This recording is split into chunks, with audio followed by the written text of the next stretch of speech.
And we're live. Hello, everyone, and welcome to Hearts of Titan Kappapon's third live stream. So we're excited to be here. Thanks for everyone for showing up. I see that we have a good amount of people already here, so that's really cool. And chat's been so sweet lately. Like we love reading everyone's comments. So yeah, very excited that we're once again live streaming. So here's how it's gonna go again today. Let's see. I think I think everyone, if you want to unmute, that's fine. I'm just gonna go over the plan. So we're gonna be doing a draw together again, where we're doodling and taking requests.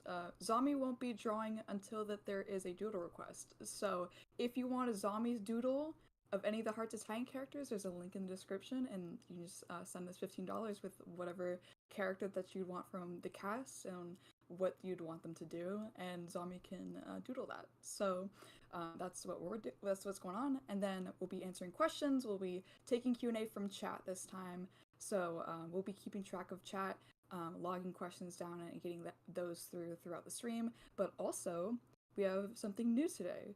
We have made a slideshow showcasing a bunch of the behind the scenes of the proof of concept trailer. So Orion's homeworld, and you get to learn more about the behind the scenes of the production, everything that kind of went into making this trailer. We'll be going through it shot by shot today. So without further ado, how is everyone doing? Hi! Hi. Hello. Oh my Hello. Hello.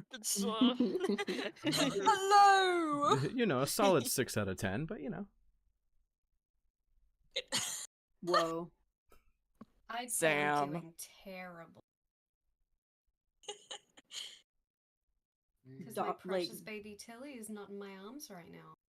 Aw. True. That is Whoa. true. Because she's in mine. I put a Little liquefied. forehead kisses. Whoa. Whoa! Okay. Whoa. I put a little liquefied Tilly into your hands. What do you do? What? What'd you I thought do this to was what you her? wanted. Texture. Well, No, the Tilly slime. Tilly slime. Not the Tilly slime. Love sorry, her. Tilly. Tilly, you've been converted to thick water. Oh. No. No, You we're turn not into starting soup. this again. Hi. It is a beautiful Saturday. Happy to be here with everyone. True. Has- Yeah. Seem to draw. And then we have Ryan, who's back with us today. Hello, Hi, Ryan. I'm here. Yeah. I'm happy to be here, and I'll be keeping an eye on chat today and just, you know, throwing in jokes whenever, and also asking whatever questions you guys have to throw out there. So. Yeah, once again, Ryan will be hosting questions and making sure that we don't get too off track. But we have a good time when we get off track. So It's a pretty lazy Saturday though. Oh So, yeah. Chiller vibes. chill vibes. You guys get to hang out with us while we chill and draw and talk about the show and talk about stuff that may or may not allude to spoilers. Who knows? Whoa. Yay! Holy moly. Inside lore! Inside lore! Fantastic. I am curious though. I have a question for chat because it seems like the last two streams we had were kind of divided into Vasilius's fan club and Cornchip's fan club. Which fans are out today? What do we got going down? Is everybody here for Cornchip, Vasilius, or I don't know, maybe me? That'd be kind of cool, I guess. But like, you know. I've seen a lot of corn chip earlier. Cornchip Yeah. is building a nation right now. Right? Chip Nation. Heart of Titan was corn chip all along. Maybe the Heart of Titan was the Cornchip we made along the way. That's my. It was You just can't corn steal chip. that. That's my thing. You know what, Maud? Yeah. I don't think the title Hearts of Titan is fitting. Can it just be Cornchip, Cornchip, Cornchip? I'll think about it. I'll have to talk I'll to my veto attorney. it. I'll say yes. Okay. Corn of chip. Fantastic. Corns of chip. We got a $5 donation from Quill, whom I'm pretty sure has donated every stream so far. Thank Yes, you so thank you, Quill. much. Yeah, and they just put a question mark. So good on them. Honestly, I relate. Looking at the chat, it looks like it's mostly corn chip. I'm seeing, you know, I can't. It's corn chip. It's just corn chip. Not unfortunately, corn chip is a great choice. I'm just curious. We love corn chip. I love corn chip. Yeah, we love working on that recent meme that we posted, which did really well on YouTube. Like that was really surprising about a corn chips little drawing for Corey. That actually made me tear up a little bit. I love them. There's something about like mom-son dynamics that are just very sweet to me. Mm-hmm. Especially if it's a human and her cat. She's a single Maybe mom it's who works because- 2 jobs, who loves her kid. Yeah. And Gross, you never and I can stops. relate. Hold your hand, Renny. You and me. Cat moms through and You through. me. Lem has 2 moms. I'm looking at Lem right now. My cat's name is Lem, by the way. Anyone in chat who does not know that. Can you tell us what LEM stands for? I mean, A very famous acronym. I don't even think I could guess at that. yeah, yes. It's pretty funny.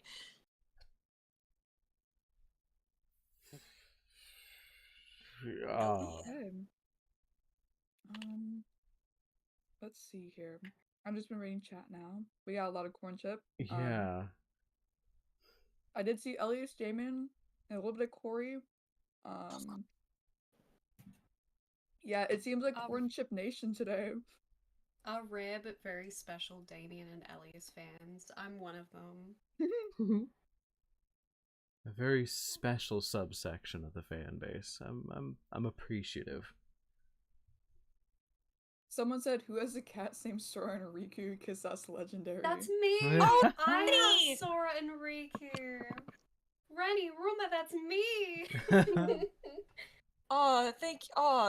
Shout out to whoever remembered that from a previous stream. Shout out to whoever remembered True. like Sir those 2 Legs. very, very precious children. Sir Legs. It was you. You studied. You prepared for this test. Yeah, fun. A lot of us fun crew members have pets that are named after fictional characters. It's true. Because we're And, big like, nerds, and it's and, like- fun to do that. And like the non-fun crew the fun crew members have the cool pet names. Are you trying to take a jab at Chestnut? No, I'm taking a jab at Grace saying it like that because yes, that does sound like an insult to Oh, Chestnut. does it? Sorry. I'm in a joking way. You're fine. Oh, Lamau. The silence. I was like, oh no, the joke didn't land. And I was like, is that a jab? I'm like, No, oh it landed, it landed, it landed, I swear. I shake you violently. You're funny, you're funny. I'm sorry, you're funny. Uh-huh. Funny. Oh, yeah. Just a quick reminder for those who are just joining, we are taking questions in chat, so we'll be keeping track of that. So we're trying to build up a question repertoire if anybody wants to know more about the characters in the story. And I do also, remember that. but yeah, if I may cut in. I was just gonna say I like Sir Legs. Mhm. I appreciate Kingdom Hearts fans. We got a $15 donation with a sketch request, actually. No way! Oh, No way! Yes, from. What was the request? What was the request? So, it is from Creature, and it is, I think Vasilius should hold a corn chip, like how people pick up cats under their arms. Oh my god. Aww. I'll send that right over to Zombie. Zombie! Zombie, please! Fantastic. Zombie! And that is Drop it on the doodle! a. Drop another doodle! And my life is My yours. life is yours. I love Sorry, there's go on, a question in the chat was asked, and it has been answered for us by the fan base, which I think is very sweet. If I could read this one out. The question was posed, could corn chip lift Thor's hammer? And then there's a string of replies to the question. Yes, corn chip can lift the hammer. Corn chip can lift Thor's hammer. Yes, corn chip can lift Thor's hammer. OMG, yes. Interesting. Loves that. Mm-hmm. What's Love Thor's it. hammer called again? I always forget the name of Mjolnir? it. Mjolnir. I It don't, sounds know. delicious. I don't want to Silly. spoil things yet for the stream. I'm just gonna point out the fact that if we have any villain fans in chat, maybe check our backer kit, because we put something new on there today. Oh, yes, we did. That's all I'll say. We'll get to that later in the stream, though. But yeah, as you guys are saying, I know I cut somebody off. I'm so sorry. Oh, no You can cut me off worries. anytime. It's okay. It's On the okay. highway, in conversations. On the highway. Yeah. On the highway again. On the highway. Yeah. In line at McDonald's. In the hospital. Yeah. Yeah. On the highway. On the highway. Highway. Perfect. What are those little beds that they have in hospitals? Gurneys? The wheels? rolly ones? Yeah, the rolly ones. It's not a gurney, is it? It's a gurney. They're actually called the wheelie beds. Zombie's back. Okay. Can confirm. Zombie, Bully bully boys. we got a doodle request for you. Vasily is holding corn chip, like a cat, like one of those little cats, like by the little, like how you hold a cat. Guys, I got it. Guys, I got it. We believe in you. Do this. Everyone, Do this, Maddie. channel their I'm blocking you. energy. Locking Maddie. I'm beaming the vision into Zombie's brain instead. They understand. There's anyone who understands silly cursed memes, it's It's true. Yeah. Oh, no one does cursed like Zob does. Okay, I'm gonna Hmm. zoom up to where Zombie is drawing, so it's at the bottom corner. Perfect.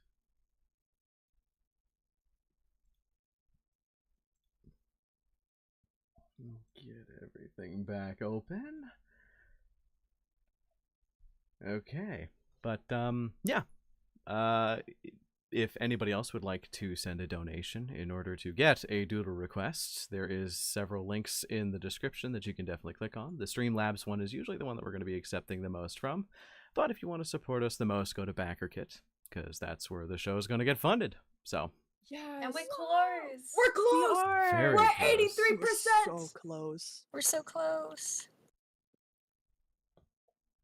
Every Crazy. little bit helps. yes, indeedy.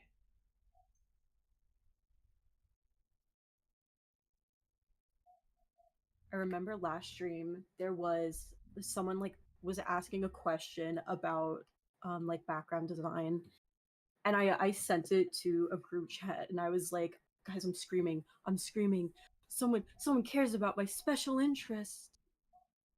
It's true.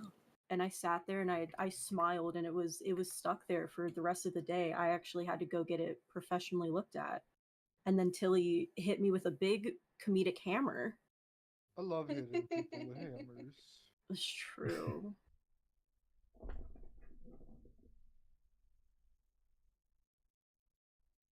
Okay, let's see here.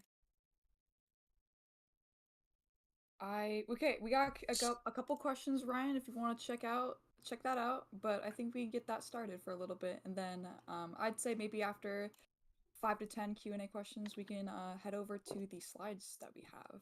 Sounds A little perfect to me. Let's see what we got here. Okay, so first question we got in the chat, and again, if anybody else wants to ask a question, it looks like everybody's already figured that one out from what I've seen. Just keep them all rolling in. From Just Here, a question that doesn't relate to Hearts of Titan. What kind of live streams are you going to do? Are you guys just going to stay with Q&A lives, or might do game lives in the future? So funny you say that. We do have this donation goal, right? Like the one that you see on screen, donation to the revenge. We've kind of agreed last stream that if we can get to the end of this goal, we'll do a gaming stream. So the debate right now is what game that should be. We're thinking Minecraft. I want to play Minecraft. We'll do a crew Minecraft stream. We can. If we hit that goal, we'll do a Minecraft stream with the crew and Ryan. With all of us. We're having a debate if it's coming back. We want to be Shout Really out, got guys, me. to the person on Twitter last time who made a Ryan start again. A Ryan Minecraft skin. It was really good. That was so cool. That was really That's good. true. That was dope. I liked it a lot. So yeah, if we can reach this donation to goal on this that you see on screen, we'll play Minecrafts. And then besides that, Q&As are really fun for us. We love drawing together. We are expanding and trying to try other concepts out for what we do on stream. There's a couple of ideas that we've been throwing around lately. Like, of course, we're doing a slideshow breaking down shots on stream today. But we're also talking about doing a funny little stream where we poorly pitch the show with Ryan. That was something that we're discussing about making a satirical pitch packet of Hearts of Titan. There's just like jokes like that we want to test out and try. But if anybody has recommendations of what they want to see from us, that would help us a ton, as I think most of us are very new to streaming. So there's definitely a lot that we're learning with each stream. But yeah, we would love to hear what your thoughts are. Awesome. Yeah. Next question, or anything else you'd like to add on to that? I think that really is it. But yeah, live streams, we're gonna keep doing this for sure. Perfect. And I'll be around as often as I can be. So from @SirLegs, I do have a question. If each of the characters had a bad day, what would they buy for themselves as a little treat? This includes Cornchip. I am giving him $50 for a treat. Okay, so Cornchip has a budget this time. Like he has a good amount of money for his little treat. I think this could definitely be a question for all of us here. I think the crew might know well enough about the characters, so this can be a team effort to decide what everyone's little treat is. I think because Ryan, we discussed, I think on the first stream, that he can just eat anything and survive. Like, he's good. His little treat might be like something that's a little questionable, but I'm still trying to figure out what that might be. I know Can it be- Damien's. Oh, what's Damien's? A steaming hot bowl of bola bola. Ooh. That's a Some good point. delicious meatballs.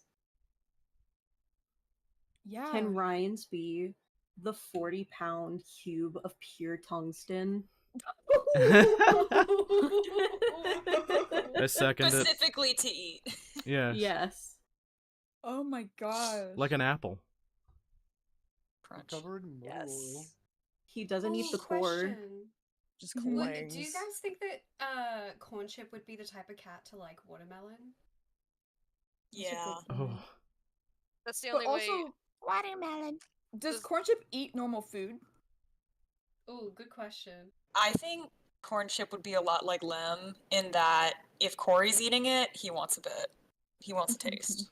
Here's why I think. Doesn't matter if he can eat it or not. He Yeah, wants to.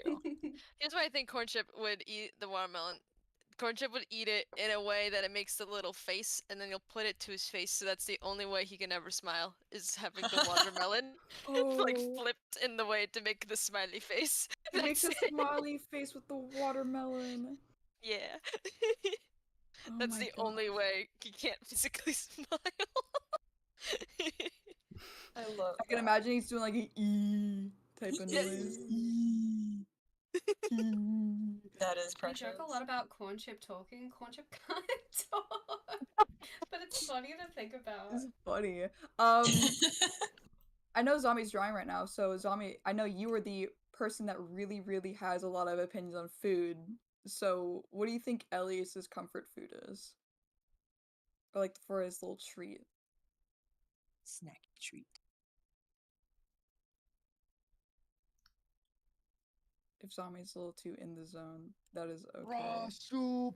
I think Vasilius, hear me out, gang. It's just a greasy drive-through burger. Let's go. Let's say Waffle House. And then he would feel terrible afterwards.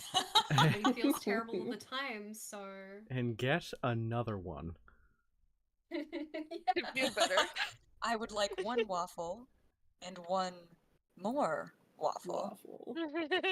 Hair of the Hey, dog. Maya. you Video know? of the bunny. Tummy. Where she's like, I ate an entire pack of Oreos and I'm paying for it! Why did I do that? Literally. That's Vasilius. Yeah, I also can't answer for Erebus because I would really love to hear Zombie's feedback on what Erebus's silly little treat would be. I think Corey though, probably something ridiculous. Like I'm thinking something like a little too over the top and a little concerning. It's like a meet and greet pony thing where you call a pony over to meet up at like a public park, so Yeah. Corey can just hang out with a little guy. I don't know if that's true. I was thinking specifically foods because whenever I think of like the meme of getting a silly little treat, it's like boba. Like you're going out to get something like a little drinky, or like something to eat. Ray goes to what is the like a frozen yogurt place where you make Papa's Freezeria? Oh, she is so the frozen yogurt. You're so And- right. and she like she builds her own. She builds the most abstract, concerning yogurt. It's like 13 feet tall. it's Someone also help barely her. it's barely edible. It's like She the has to frozen bring a yogurt with scale with anchovies her. in it. Yes, yes. She brings her own scale because she knows that the one at the register won't register.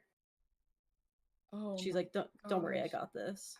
And of course, Ryan the would be the register is only one who I clunky. think would want to try and eat that. I think Elias and Jamie would be really put off by Corey's yogurt abomination. Could I say what I think Ajax would get? It's non-food related. Mm-hmm. I think Ajax would get like a bunch of like positive like kitten posters, like the hang in there poster. Positive. Yeah. GAW. He would That's be so a big fan of fun. nuts though. Oh. Cause nuts and bolts. Oh, I got it. Oh, Lol. Ha ha ha ha ha ha ha ha ha. Ha ha. everyone, please Guys, I'm laugh. not funny. No. I'm sorry.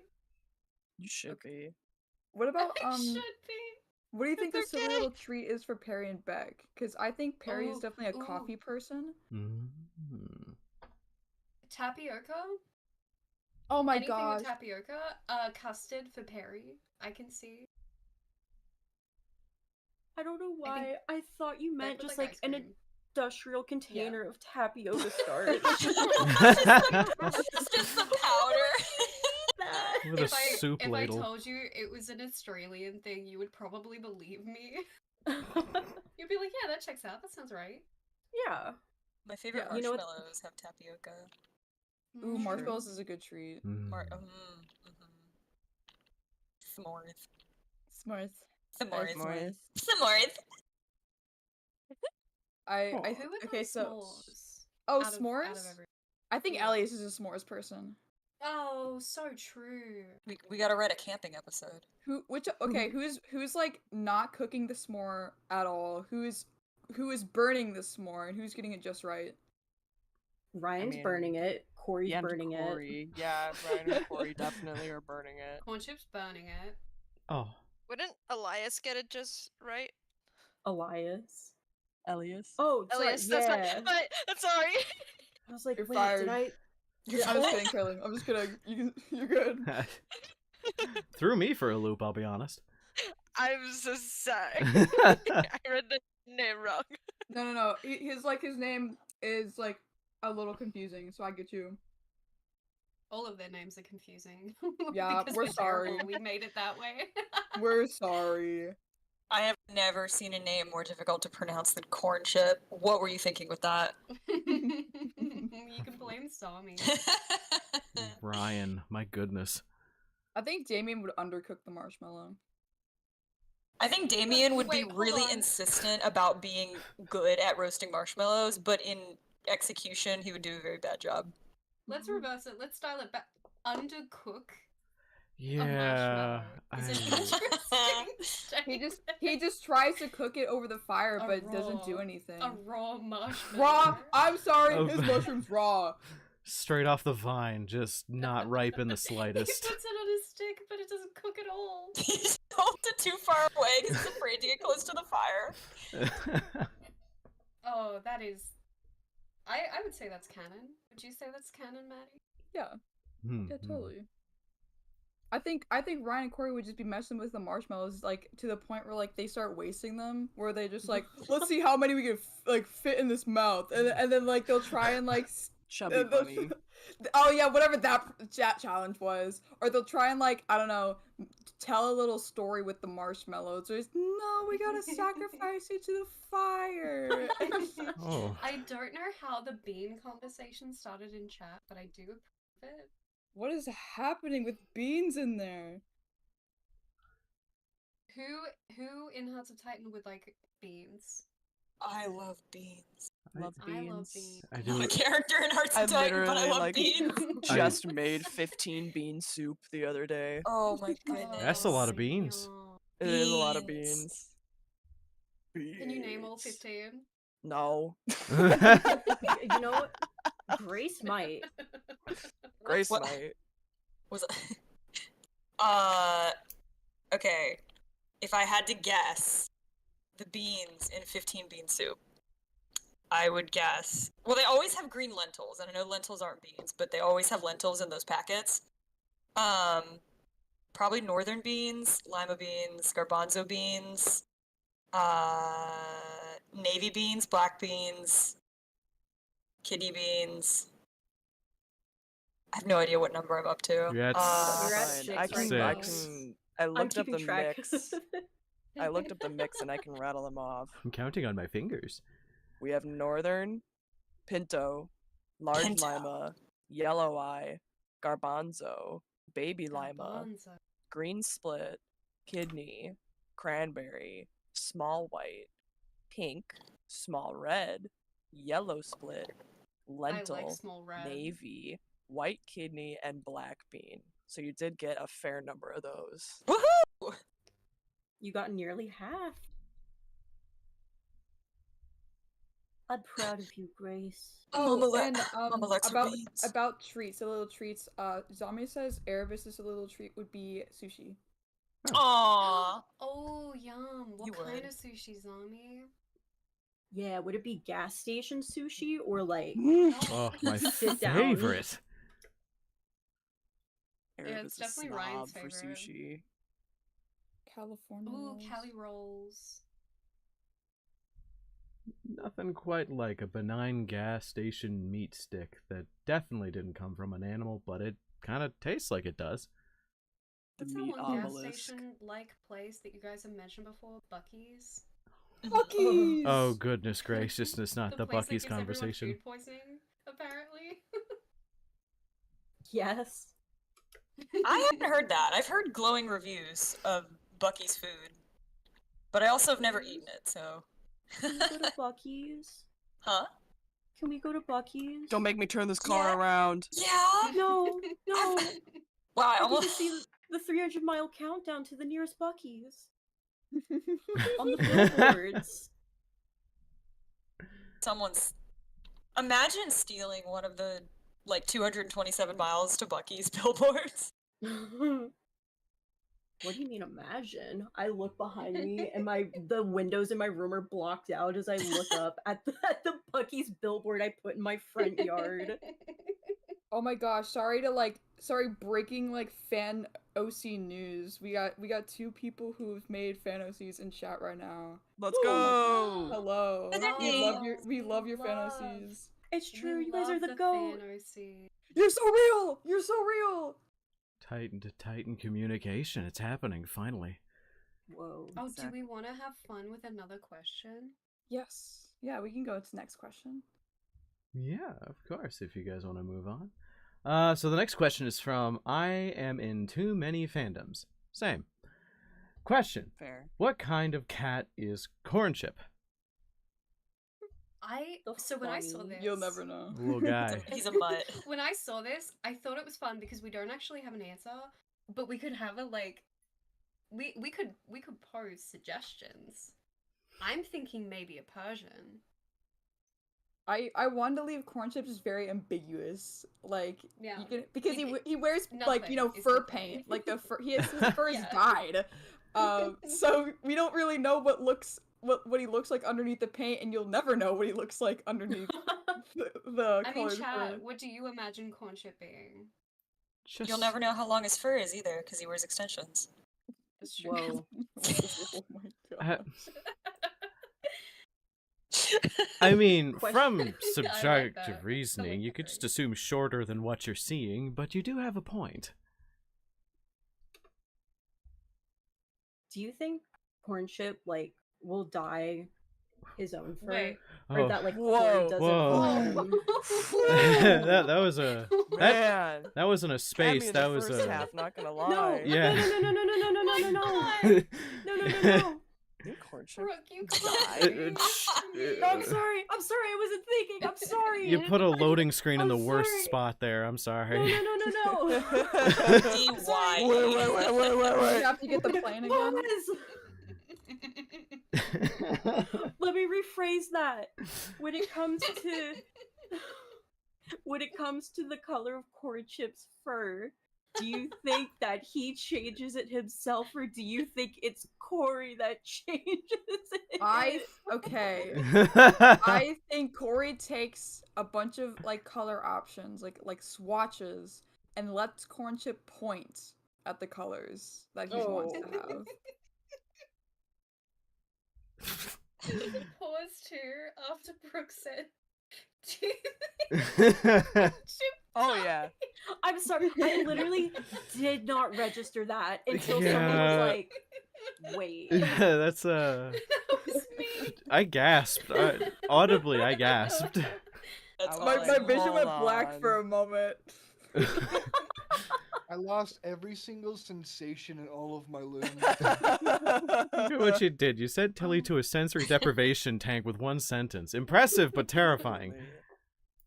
Spoilers. Sorry, Tilly. I had to call my mom. Mom, I'm scared.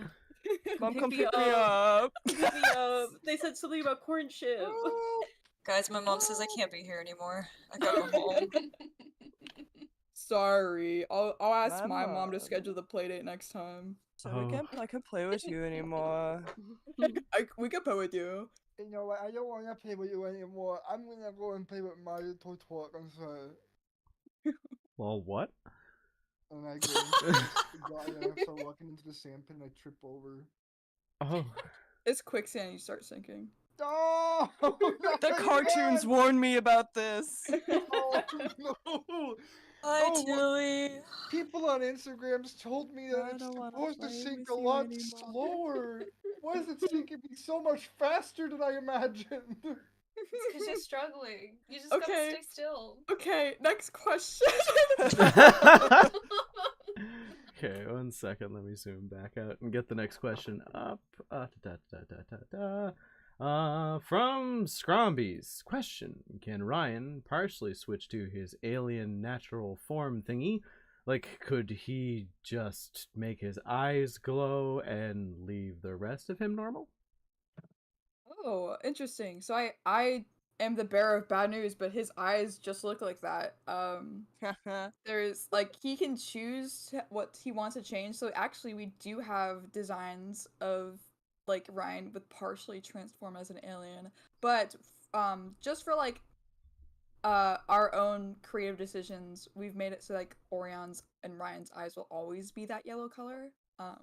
But everything else Ryan chooses to change, and like he has a lot of like control over that. So he can have like his little ears pop out.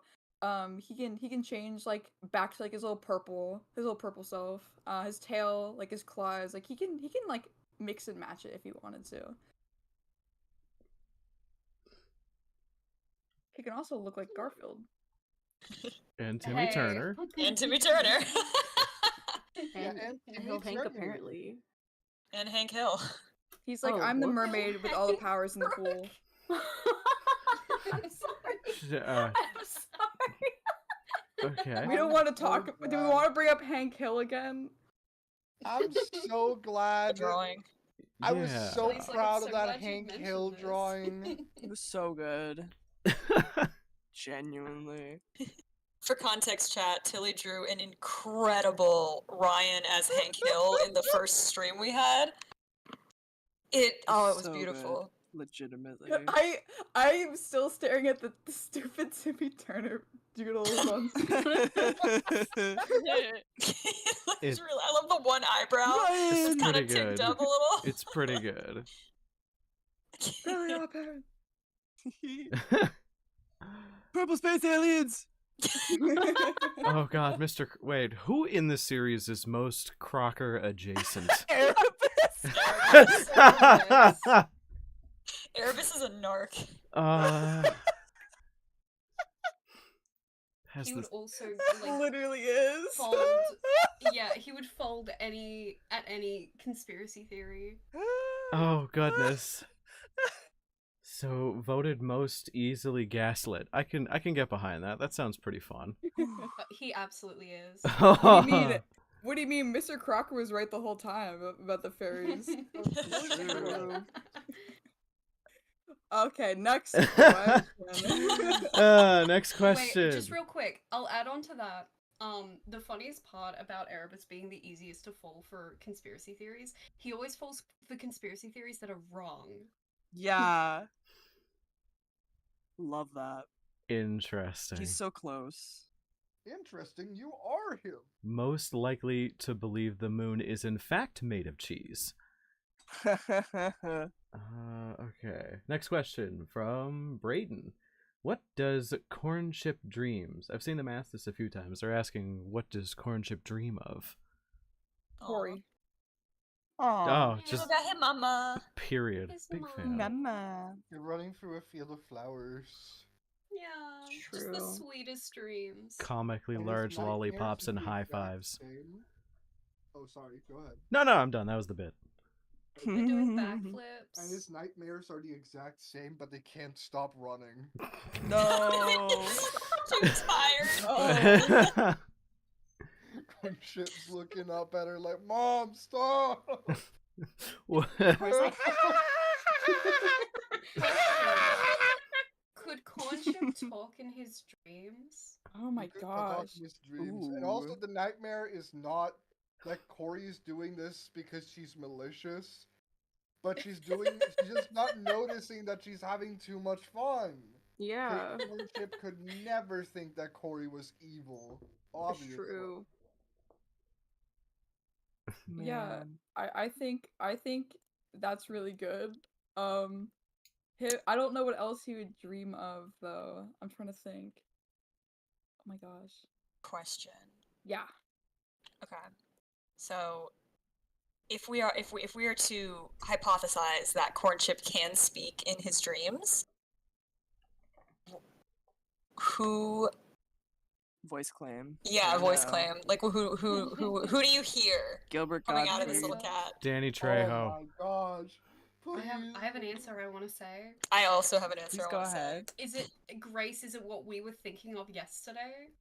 Oh. What were we thinking of yesterday? Who was the voice actor that we were both getting like really excited about yesterday? Oh yeah! Yeah, actually, you know what? Cornchip Great time to voice- bring that up. Weird Al. Cornchip voiced by Oh. Weird Al. That's That's not canon, but it'd be funny. It's not canon, I but it would love be Weird so Al. good. Weird Al and I have the same birthday. I'm putting that out there. We're birthday twins. Me and Weird Al. Basically 100 twins. years. Twinsies. I love that guy. Big Weird Al. fan. One day I'll talk to him and be like, "Hey, I like your music," and he'll be like, "Oh, cool," and then I'll never talk to him again. But it'll be nice. Whoa. It'll be like a really quick, fleeting moment that I will treasure forever. Your goals are very tempered. Thank you. Very realistic, very in line with reality. Well, you wouldn't want to bother him, you know. Yeah. He probably gets people like yelling at him all the time about stuff, but you know, Right. just like a really quick like, I like what you do. Yeah. I feel like, you know, people like that. Awesome. It's like me when I look at Brooke. What? Huh? Nani? Also, just to keep things on track, general reminder, if you want a doodle request, we're taking requests through Stream Tips. So if you click the link in the description, go to Streamlabs and donate $15, you can request a doodle from Zombie. Zombie's only drawing for doodle requests today. So if you want something from our lead character designer in the style of Hearts of Titan, please donate through Streamlabs and request what character you want a doodle of. Anyways, next question. Okay, so let's take a look-see. From Padraig, if you guys could do a collab with any other independent animation project, which would it be? Oh, word. Okay, so no promises right now, guys, but we have been talking to a couple folks lately about collab streams and just doing crossovers. We're actually we're friends with a lot of people in the indie scene, so this is actually something that we are trying to discuss. The more that we get experience with live streams, if we are interested in hosting like live stream events with other indie projects, indie creators. We really like Heathens. We really like Heathens team. They're very fun. They're really cool people. That's all I will say until we can really nail stuff down. But there's definitely a lot of folks that we really like and respect within the indie community that we'd love to do like collab streams with. Fantastic. Yeah. There's so many just really great projects out there. Yeah. $15 donation. Ooh. Yes, indeedy. Okay, so we got from Lauren Crook, who sent in exactly $15. Super excited for you guys' show. Can't wait for it all. Also, doodle request. Oh no, Princess Orion. Oh, yay! Thank you, Lauren. What a good idea. You've made us very happy on this day. Of Thank course, you. of course. I joke, but no, thank you very much for all this.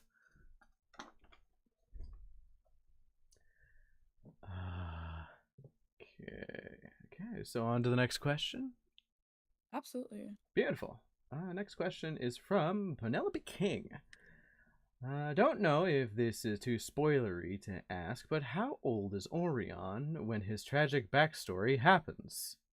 How old was he? Okay, yeah. So we might have loosely answered this in a prior stream, but in terms of like his age, very young. I want to say like because of the fact that he's from an alien race, it might be a little different. But I would say roughly between the ages of 3 to 6. Like he was very young when all of this happened. And this isn't a spoiler to say at all on for the show, but the story takes place roughly 2 decades after he arrives on Earth. So Orion would be in his mid-20s, maybe even closer to like later 20s. But yeah, he was pretty little when all this stuff in the trailer, like you see in the trailer, had happened. On the topic of like age, I've seen a lot of, not in the stream chat, but I've seen a lot of people asking on our videos what the ages are for the characters. All of the main cast are adults. Yes, every character is an adult.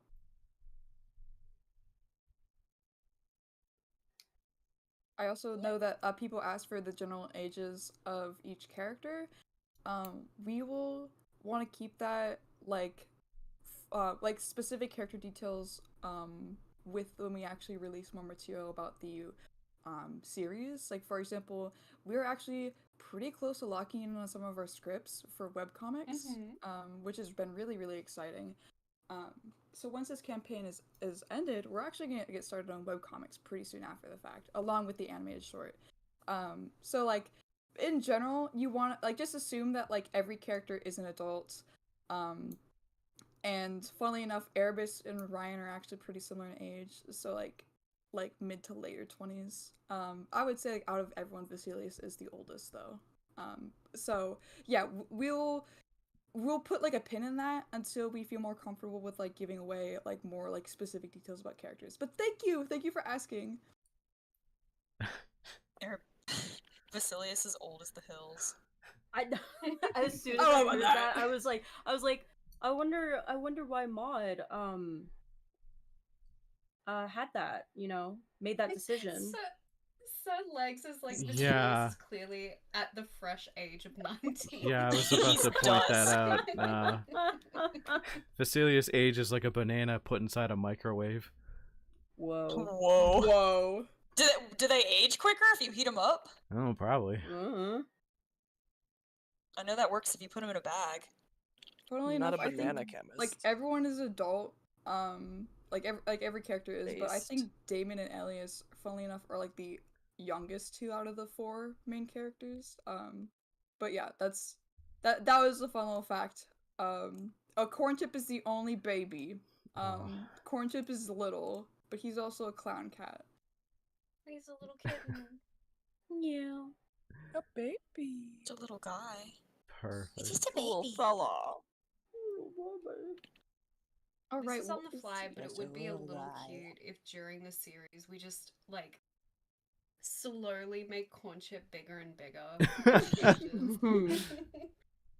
It's that lady And that it's subtle. bought a black bear thinking it was a dog and then didn't realize until it got big. Cornchip is actually a bear. Cornchip's a mountain lion. He just gets more like as the series goes on. Decrepit. Okay. Next question, I suppose. Let's see what we got here. This is from Sammy Anime Cats. Hello, quick question. Where did you get the inspiration to create this cartoon?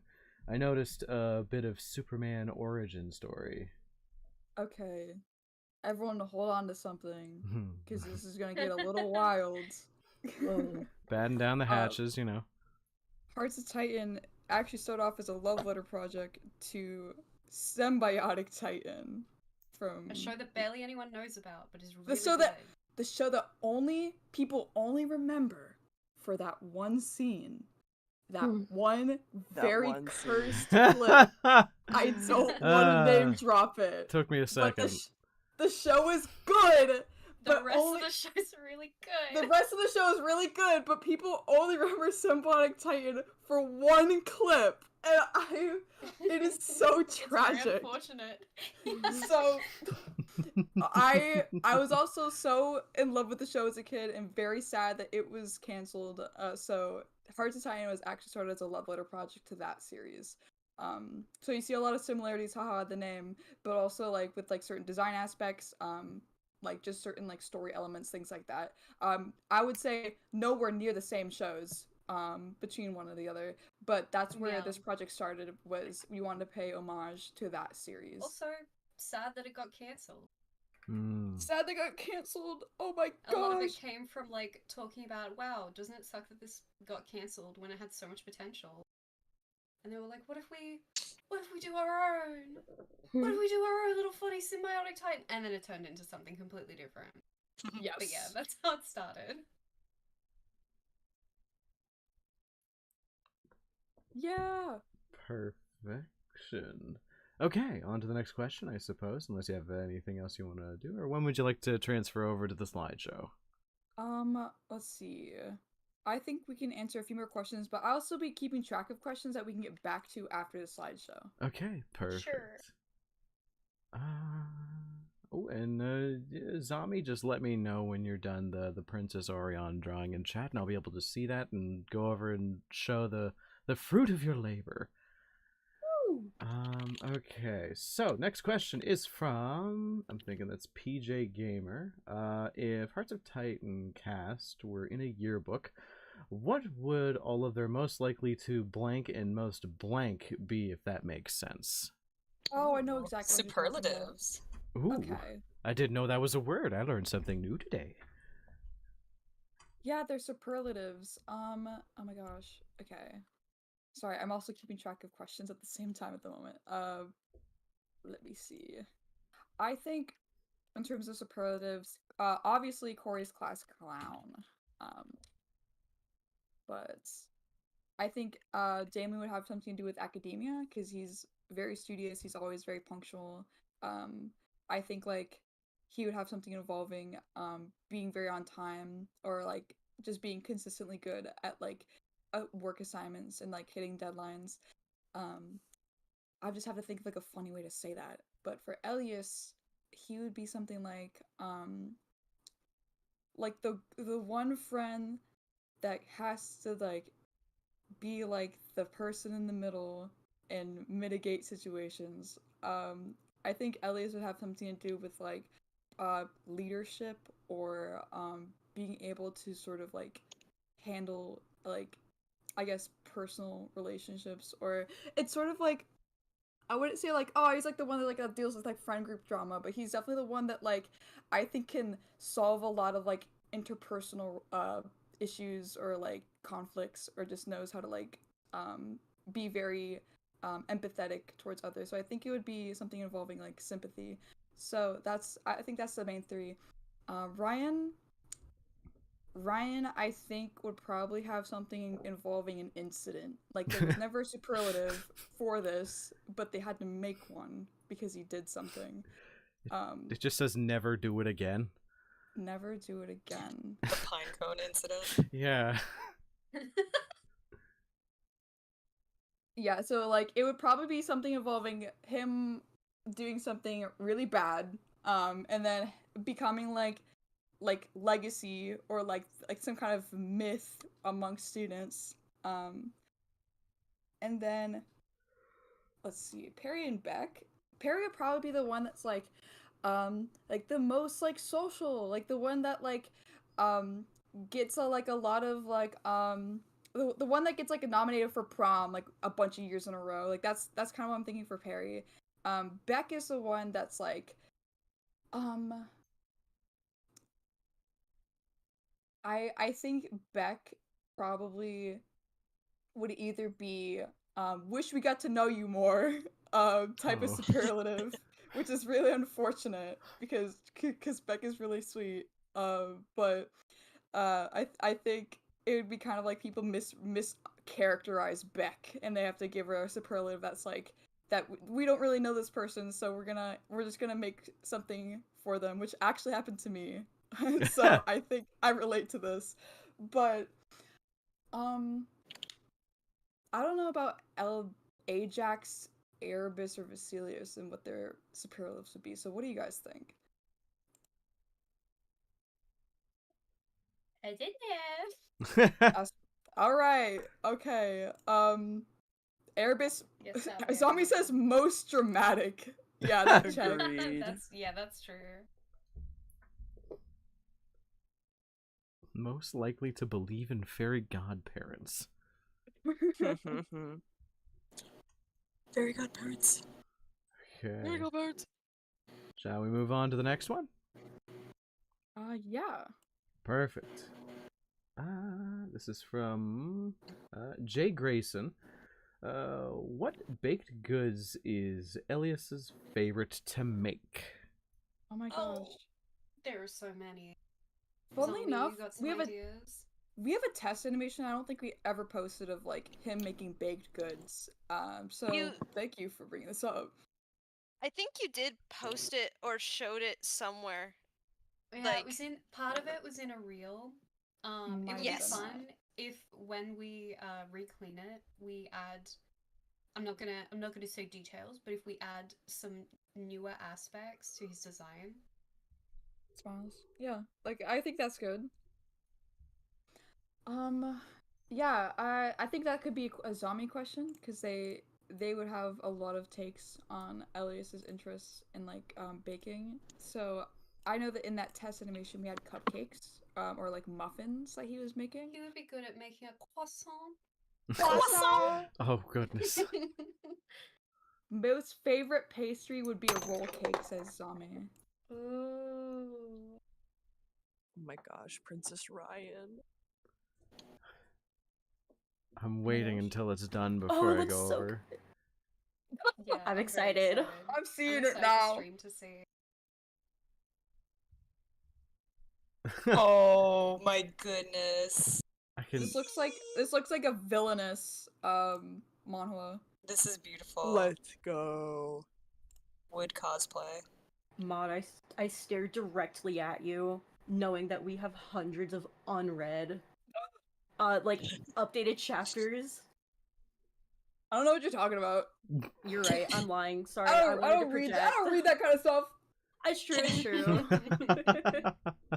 Can I shout out? Can I call out Trailing right now for drawing the cutest Sonic Damien I've ever seen? This is adorable. Oh Like, yeah.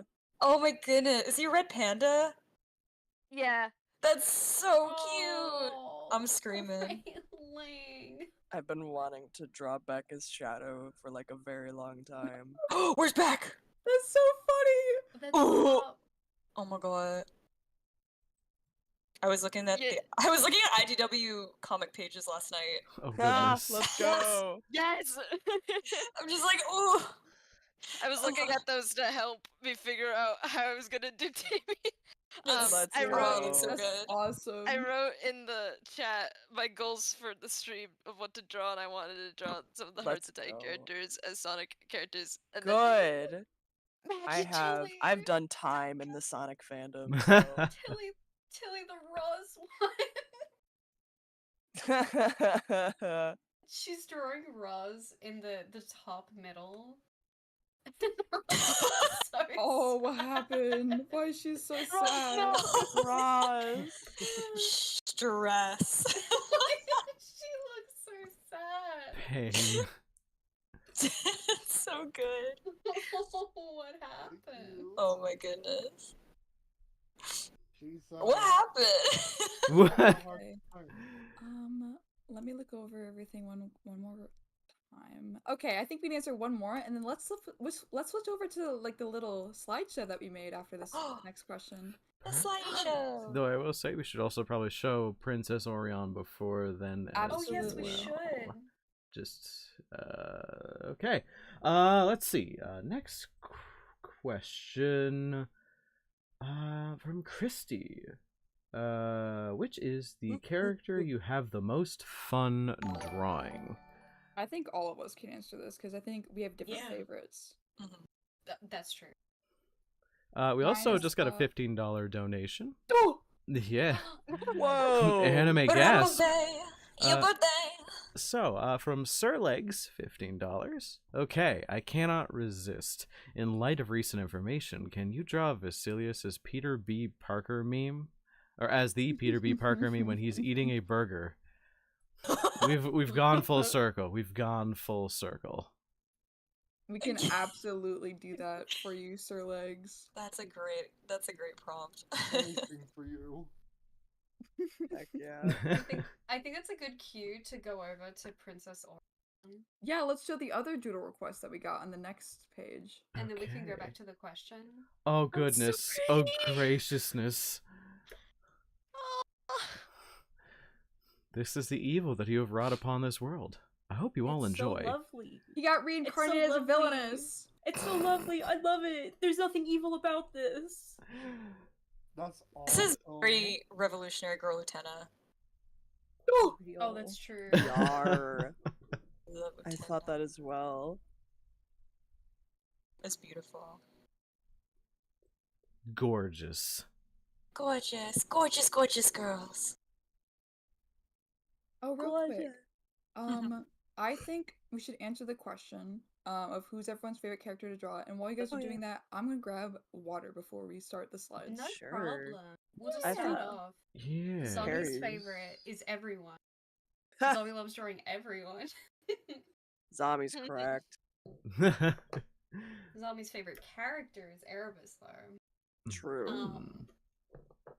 I love Ajax. I don't love roaring Ajax. Ha! I would say Damien and Corey are probably my two favorites. What about you guys? I think Perry. Perry's my favorite. Oh, Perry! Oh, Perry's a real... Yeah, Perry's another one of my favorites. Okay. While you guys She's are very answering this, rounded. I will be right back myself. I just need to step Yeah, out no for one problem. second. Get some water, Ryan. Yeah. Hydrate. My favorite to draw would have to be Corey and Perry are contenders because I love them.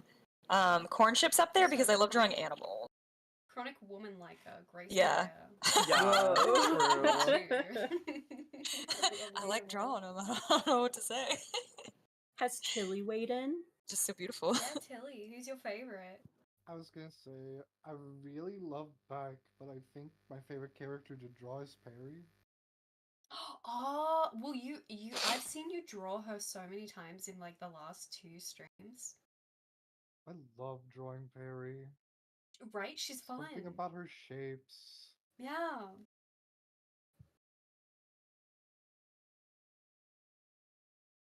Who's Brooks? Cornship and Corey. Yeah. Oh, your Cornship. Your the way that you draw Cornship is really good. Thank you so much. I was about to say Cornship. Brooke made at my request a little approval Cornship stamp that we'll definitely post at some point. It's very good, but what's even better is the very first whip for that. It was really really melty. It was. Intentionally Trailing. so. Rayling, who's your favorite to draw? I think so. I love drawing. Okay, I think my top favorites are Corey, Orion, and Beck. But I don't know who would be the top, but I'm leaning towards Beck just because I love her designs so much. But I also love Orion because I like animals. They're a funky creature, and I that's my jam. So, yeah. That's so true. Love drawing Trailing animals. drew a really good again, I would love to post this at some point. I'm gonna the picture finish that you it this did of all the weekend. yeah. Oh, is it the lineup that you were working on? Yeah, the Yes, lineup my of pitch. them as cats. So good. It was funny when y'all joined the call, and I was like, "Guys, I got a pitch for you." And y'all were like, "What? What did you do?" And then I threw the art at you guys. The Warriors of Titan Clan. Whoa. What would their names be? Oh, this is good. Because so a lot of people think I'm a Warrior Cats artist. Like I've drawn Warrior Cats. Like, it's not true. I just like drawing animals. That's and really cats just happen to funny. be the thing. And I'm I a know Warrior so many Cats people. artist. Yeah, and I know so many people in the Warrior Cats community or in the maps and things, and I'm just associated with them. So they're all like, "Ah, yes, you're also this." I'm like, "Actually, no, I have never participated." That's really funny. So You're I just know wearing like very the little. skin of a Warrior Cats fan. Literally. Blend. Did you work on a WAP before? I thought you were part of that at some point. I worked on a map. I didn't work on a map with like Warrior Cats. Oh, stuff. okay. I kind of want to, but I've never had really the urge to do it. I want to make a project. I think I've told you guys about it. I want to make one project of this full-on animated thing of the little information I know about Warrior Cats to a song, and I'll design everything. I'll make the whole thing, and that'll be my one contribution, like my own like project, because they're very inspiring. There's so many artists that take these books and make such creative spins or projects and designs from the little like descriptions they get, which is really cool. So, it would be my love letter to those artists and like animators and things, and then I'd vanish. Like bye. So that's my plan.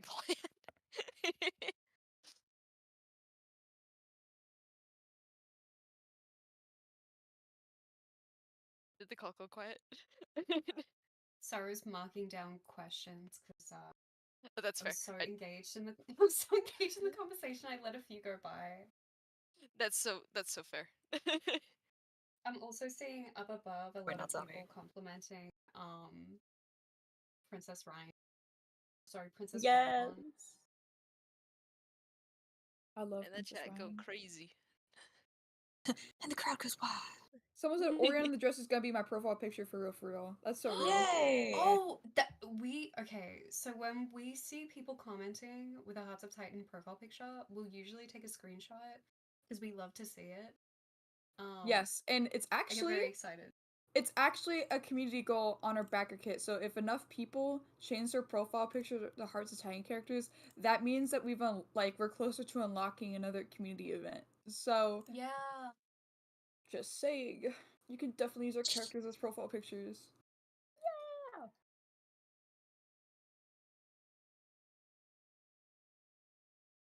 Okay.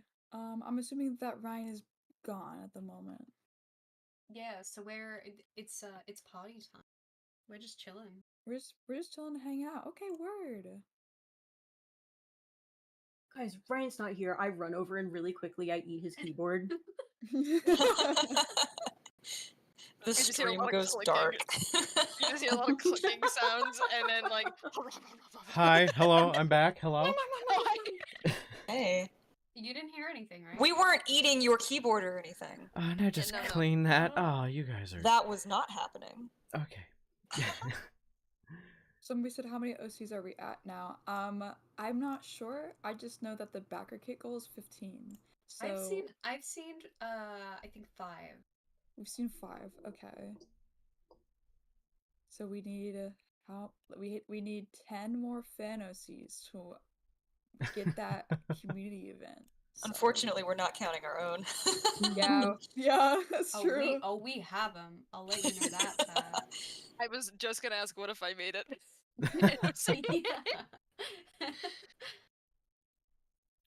Okay, so where are we at now? What are we on to now? More questions, or are we going to? You wanna slide over to what Zombie's drawing? Yep, just did.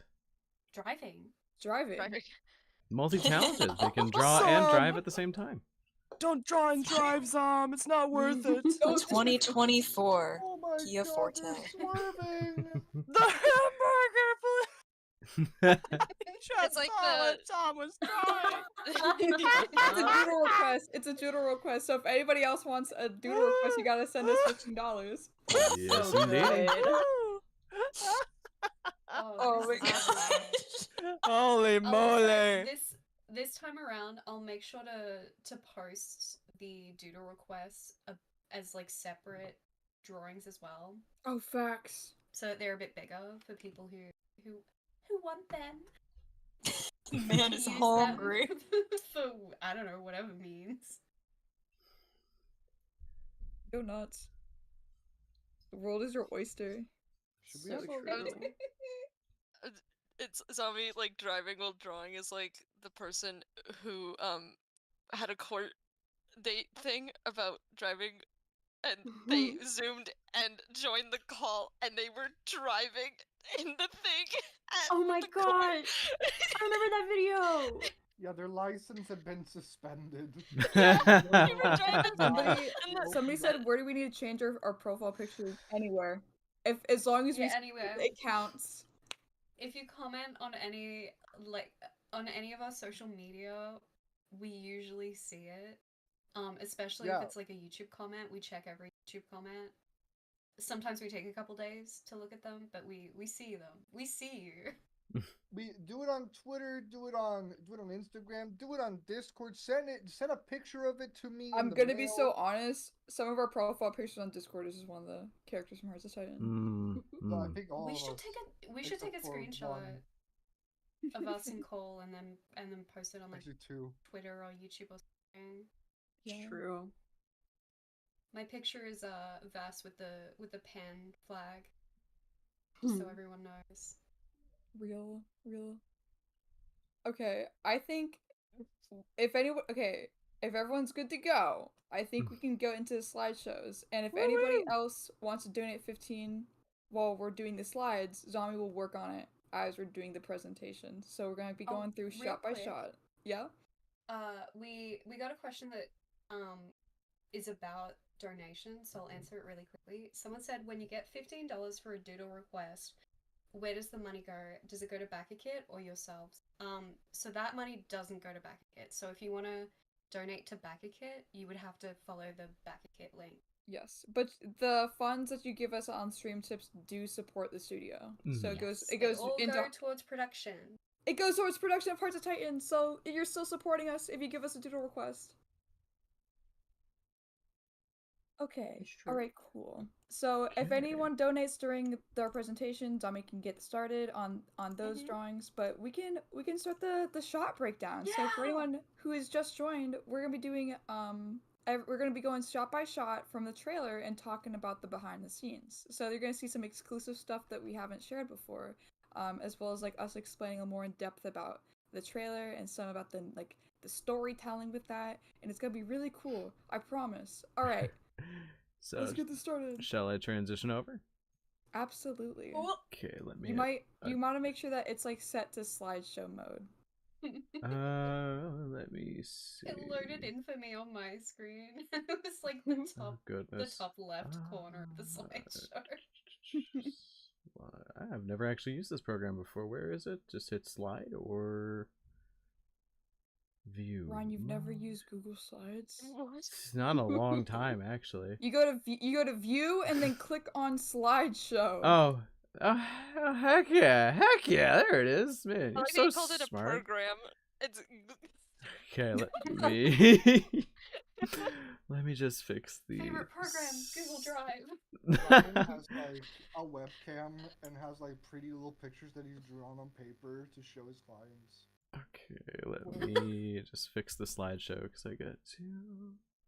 Okay, had to crop it out before. Okay, let's shrink that down. Watching this happen in real time because I'm watching it at the same time with the chat is really funny. Fantastic, nailed it. You're this is rough. That's really funny. Okay. There we go.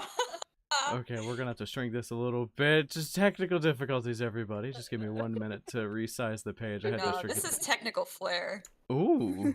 You guys are here for this. Technical style. Absolutely. This is called I mean, presentation. It makes sense. We're showing like behind the scenes stuff with the trailer. You goodness. get to see behind scenes stuff with the stream. That's so true. This is We're still all incompetent, actually. Yeah. Yeah. Okay, nailed it. Perfect. Fantastic. Let's go. It can be a little smaller if you need it to fit, but that's okay. I like that we're kind of in front of the text a little. I can move it up a little bit. Just give me 1 sec. Are you okay? Oh, it finally loaded for me. I can see it now. Okay, let's do that. Okay, perfect. All the text is visible. Everything we can see. Perfect. Okay, cool. So that we're finally on slide 1, everybody. We did it. Let's go. This is like driving off a ramp on a BMX track and falling off of it in style. This is amazing. You did it, gang. Great. Stop messing with it, Ryan. No promises. Okay. Don't touch it. But yeah, this is our first shot. We just called it the big hook. You're gonna notice that we don't really take ourselves too seriously with this.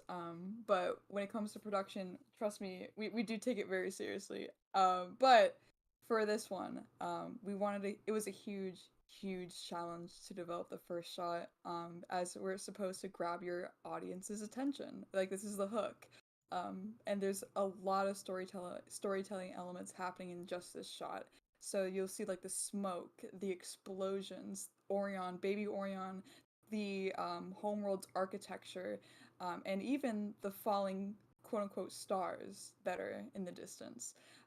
And so like we put an egregious amount of work into developing Orion's homeworld. The colors were very important to us. We wanted it to feel like gothic in like some like surrealist sci-fi kind of magical way. So we had a lot of references. and a lot of just like passes on the VizDev. And I don't know if anybody notices this, but one of our main inspirations was actually like some environments from. I mind if I cut in? We did get a donation. Oh my gosh. Yes, from Guess My Name, who tipped $60, which so much. means we That's met Let's go. our donation goal. And they said, Minecraft? yeah, Minecraft? Minecraft? Minecraft. treat. So Team Rect studying, please. Do they even study at Boxlit? I'm assuming that's the doodle request. It's just requesting that. Oh, a little study group. Just a little one. Just That's a so little sweet. Also, I'm gonna guess your name is Paul. one. Guess my name. Fantastic. Thank you so much. That's incredible. We made it to the Minecraft goal. Yeah. Guys, we're gonna play Minecraft. Guys, for the first time ever. Minecraft. Just the first time, yes, of course. Thank you so much. Awesome. Let's see. I also had a Minecraft dream recently. No way. Minecraft dream. It was the it a- server. Oh, go ahead. It was the server we used to play on, and our houses got grief because we were inactive for too long. No, we gotta go back. We gotta go back. I know. And I was like, oh. So real. Renny, you might have known what I was about to say. About the architecture inspiration. Do you think we should share that? Yeah, I think that's fine. Yeah, it was based off Homestuck. Lamau. Yeah. We were like, Homestuck had some kind of like bangers in terms of like environment and VizDev, so we're like, you know what? We'll take a little like reference from that and apply it to Orion's home planet. So that's where like you kind of see like the very like gothic kind of like alien looking buildings that kind of feel very crowded and claustrophobic. But a lot of thought was put into just like even like the smallest details, like the balcony. Like you see, I don't know if anybody's pointed this out yet, but on the balcony's design you actually see hearts.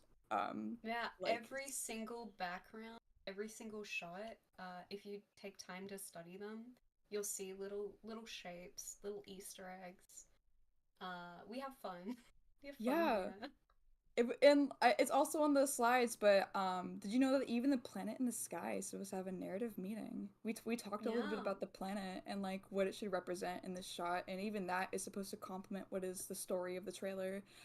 So if you notice that the rings look a little broken, but the rings also kind of look like a certain symbol. That's all I can say. But it's also a huge note that I gave to our background team was there should not be any stars in the sky. And that's supposed to kind of make the characters feel very alone. Like outside of this planet, I wanted it to feel like it's sort of like just an abyss, like like a big void. There's nothing beyond this skyline. And that was supposed to kind of just give off that feeling of isolation and just like that unsettling feeling. So I don't know if you guys have ever listened to the song Sweet Dreams in C Major, but listening to that was definitely an inspiration for me and like coming up with like the overall look and feeling of this trailer. But yeah, that's about it. Shout out to our board artist on this trailer, Van Gogh. Amazing board artist. I think they currently do stuff for Pixar. It's Let's like fantastic. like absolutely nailed it. But we had a huge help from like so many people on the trailer. But yeah, we can go to the next slide, Ryan. Oh, so I just click the screen, or I've actually never used Just this click one. it. Just click it. Okay, beautiful. I don't know if anything's showing up for you because there's a delay on my end, but Yeah, did it work? did show up. It transitioned to the next slide, I believe. Okay. Alright, just wanted to confirm. Cool. Alright, so the next shot, or like the next part of this was most of our shots required retakes as we started production on the proof of concept as early as 2021. So conceptually, Hearts of Titan started back in like 2020, but we never really got fully started on the trailer until 2021. And we started getting like The help around that boards, though. time. The boards, I think, like late 2020 or early 2021. So it's Yeah, it's been a long it's been a It's long still been a time. very long time, and so like some of these like that you're gonna see are very old from production. But like because of the fact that we learned how to work as a team slowly over time, that's when we started implementing retakes. So I want to say around time last year is when we actually revisited like a large amount of our shots and started doing retakes. And that's when like the overall look and style had improved immensely. So some shots still remain like in terms of rough animation, but for this example, you can tell that the background looked completely different, as well as the compositing style. When I first started comp, I did not work professionally yet, so this was like before I ever really worked on like any shows as a 2D series compositor. Whereas like a lot of these shots have been comped that in the trailer after I had experience working on various shows. So like a lot of this completely overhauled, and we wanted to push that darker tone in the trailer. And we just love colors, so like you're gonna notice that there's a story with like the colors for each shot as well. But yeah, I think we can go to the next slide, Ryan. Can do. Slay. Alright, shots 2 and 3, processing the trauma. So this shot actually introduces Orion where you can clearly see his face. And I think he's handling the situation pretty well. Like, I think he's okay. But yeah, the, something you'll notice as well with these shots is like how much the depth of field can get pushed sometimes, as well as a lot of these shots do have a vignette, chromatic aberration, some kind of blurs on the edges of the screen, and that's really just to kind of push that this is a memory for Orion, and sort of like to kind of emphasize that he's in his own little world as this is happening. Like it's like as you're processing everything that's happening on stream, or as he's processing everything that's happening around him, it feels like he's sort of like distancing himself from reality. And the explosions were used as a transition to the next shot. So even though the environment around him is very different from shot 2 to shot 3, Orion's color palette remains the same, and there is a like a narrative significance to that. So he can't really process what's going on all too well as like a little kid. So we can go to the next slide. One sec, and on to the next slide. Awesome. Whoa, who died? Lol. Sorry, we can't tell you. So, storytelling wise, this was a very big shot. In terms of visuals, we use references from cathedrals for the building's interior. Grace helped with this background, actually. Who is here? Who's in call? Oh, hi. Yeah. That's great. We started off with like layouts from Tilly, and then as we're kind of doing retakes and like reworking a lot of these shots, Grace helped us and Brooke helped us with backgrounds. We also got help from a couple other people, who like we had like a lot of back and forth with our background team to make sure that we're kind of achieving the vision that we had. But Orion's made very small here, even though the scaling and like his proportions might be a little off. But we wanted to make sure that it felt like the world is too big for him. I can say this because I'm putting myself a little bit on blast. I recall struggling like real hard in the compositing for this shot, mostly because one of the biggest things that we value is readability. So oftentimes I will value check shots, make sure that the tones are very are complementing one another. We don't want too many midtones all right next to each other, or else it might be harder to read. So we want to make sure that we're pushing the values and pushing the tones, so the things that are important in the shot are what the audience is focusing on. And because there's a lot of colors, there's so much color in our show that it can get a little difficult in terms of lighting and making sure that those assets and those elements on screen are still being read. So like we want to make sure that the light that's shining on the person in the foreground's hand is still very bright and very like noticeable, but also we didn't want that to detract from Orion, who's in the background. So, and also not even to say like we had like a rack focus in this shot, so like Orion's blurred out and then it changes to the hand being blurred out, and like we want to make sure that the tones are still very readable in this shot. So I had multiple passes of like this shot in particular and compositing to make sure that things were still in focus and it could still be read easily. But yeah, that is shot 4. I think we can go on to the next one. Awesome. And Cool. on to slide 5. So glad you kept the Tylon. Yeah. So this shot had a lot of revisions as well. Like we've been talking about retakes, but from the backgrounds, cleanup, and compositing, initially the colors didn't reflect the feeling that we wanted to convey. So like it was very blue. Like there was a lot of like blue shots initially when I wanted to make sure that the feeling of the vibe and like the feeling of the vibes of the trailer were still being portrayed well. So I personally didn't feel like having like all blue here really helped with like that emotion that we're trying to convey. And fun fact is there was a misconception with Tilly at the time, who thought that the background needed an abstract hourglass shape, so, like hourglass symbols within like the environments, which is pretty funny. We actually did not need the hourglass in the environments at all. It was like again like a misconception on like communication at the time. It still looks good. I still like the hourglass designs and like the table and the windows, but we ended up having to remove them because there wasn't What if yep. in the future we get Tilly to design like an entire environment and it's just all hourglasses, like a little fun house? I think that would be very cool. Yeah. Like as a little nod to this, but yeah, I think that'd be fun. I think we can go on to the next slide now. Okie dokie. And Cool. here we All right. are. Shot 5. Clean up on aisle 5. Lol. Yeah, funny. The 2D effects are so yummy. I think the majority of the 2D effects in our trailer were actually done by Emmanuel, who worked on The Legend of Pee-Pee with a lot of us here. So Emmanuel does amazing, incredible 2D effects. We love Emmanuel. Shout out to Emmanuel. Shout out, thank you for helping us with the 2D effects. And fun fact, initially this shot was a crowd shot, so there wasn't supposed to be fire. But because we wanted to keep Orion as isolated as possible, we instead added fire behind him. So like, we wanted to make it very empty intentionally. Of course, there's going to be other creatures on this planet, but because we wanted to push that emotion of Orion feeling very distant from the world around him, very isolated, we removed this shot particularly, or like we changed the shot so it's no longer a crowd shot, and it's just Orion now. So we, instead of like people behind him, it's fire.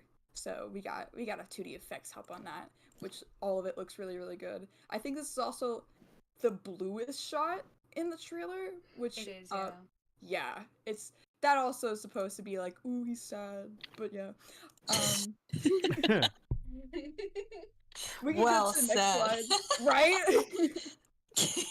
Graceful, absolutely beautiful. That's all. Poor little guy. You feel for him. He kind of deserves it though. I don't know, but I don't know. Okay, so next slide. Perfect.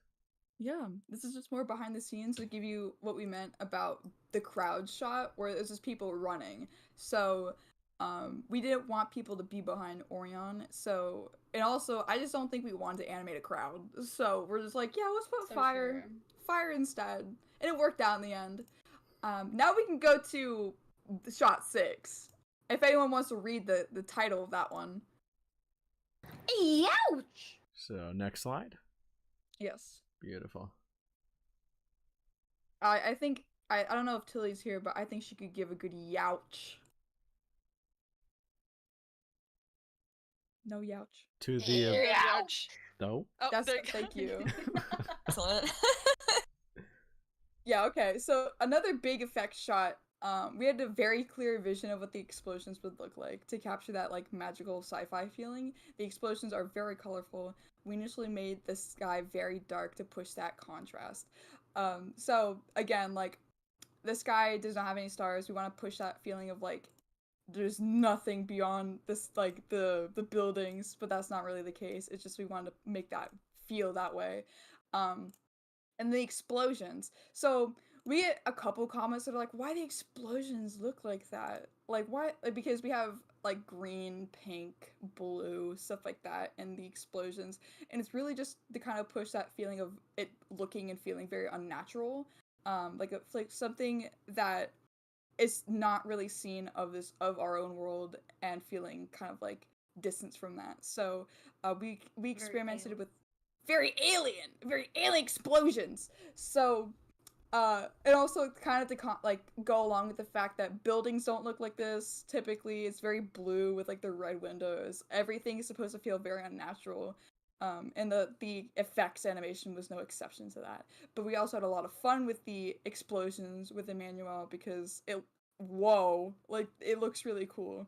I remember having like a very brief back and forth with Emmanuel, and they got it like on the first pass. And like, yep, that is exactly what I was thinking in my head. So, very, very fun. And we unfortunately cannot tell you what's happening here. So you can make that for what you will, but there is a reason why like these explosions are here. So yeah. We can go to the next slide. Perfect. Okay. Shot 7, hit him with the rock! So, yeah. He has to skitter away. The falling rock asset was huge, by the way. There was not a lot of notes on this because this is, like, this shot and the previous one were, like, very much hookups to each other. And again, like, we've kind of established that there's been a lot of retakes. The rough animation has always been this way, like, since, like, the first pass. We did not need to revise too much. The only things that I recall was, like, the cleanup and the backgrounds. The rock. The rock was ginormous. Brooke can confirm this, how big the rock asset was. I can't. I'm so sorry. I was told make file big, and I go okay. And Okay. I don't know. It was like 9,000 by like 16,000. I don't know. I worked my big. God. I worked big. I'm sorry. It's like okay, you got it. Did somebody say big? Yeah, that was fun. Like, trust me, the rock is not the only one that was like a humongous asset that we had to work with. Like, there's my After Effects had to chug a couple of times for sure on a couple of these shots in particular. This one, it was only because of how big the rock asset was, and it gets blurred out. Like, you do not see this rock. I think we should if we can find that rock asset, we gotta put it on a slide because we did not put what this asset looked like. But like, I'll get it. I know where it is. See the rock. Okay. I'll specifically make a slide at the very end if you find it for me, Brooke, and I'll. Oh wait, would it? No, I'm sure it'll load. It'll be fine. We'll figure it out. We're fine. Yeah.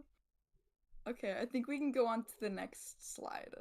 On to the next slide. Awesome, thank you.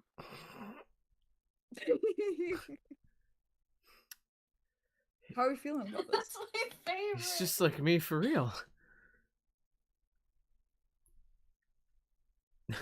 The context for this is when the rough animation was just being worked on by Starran.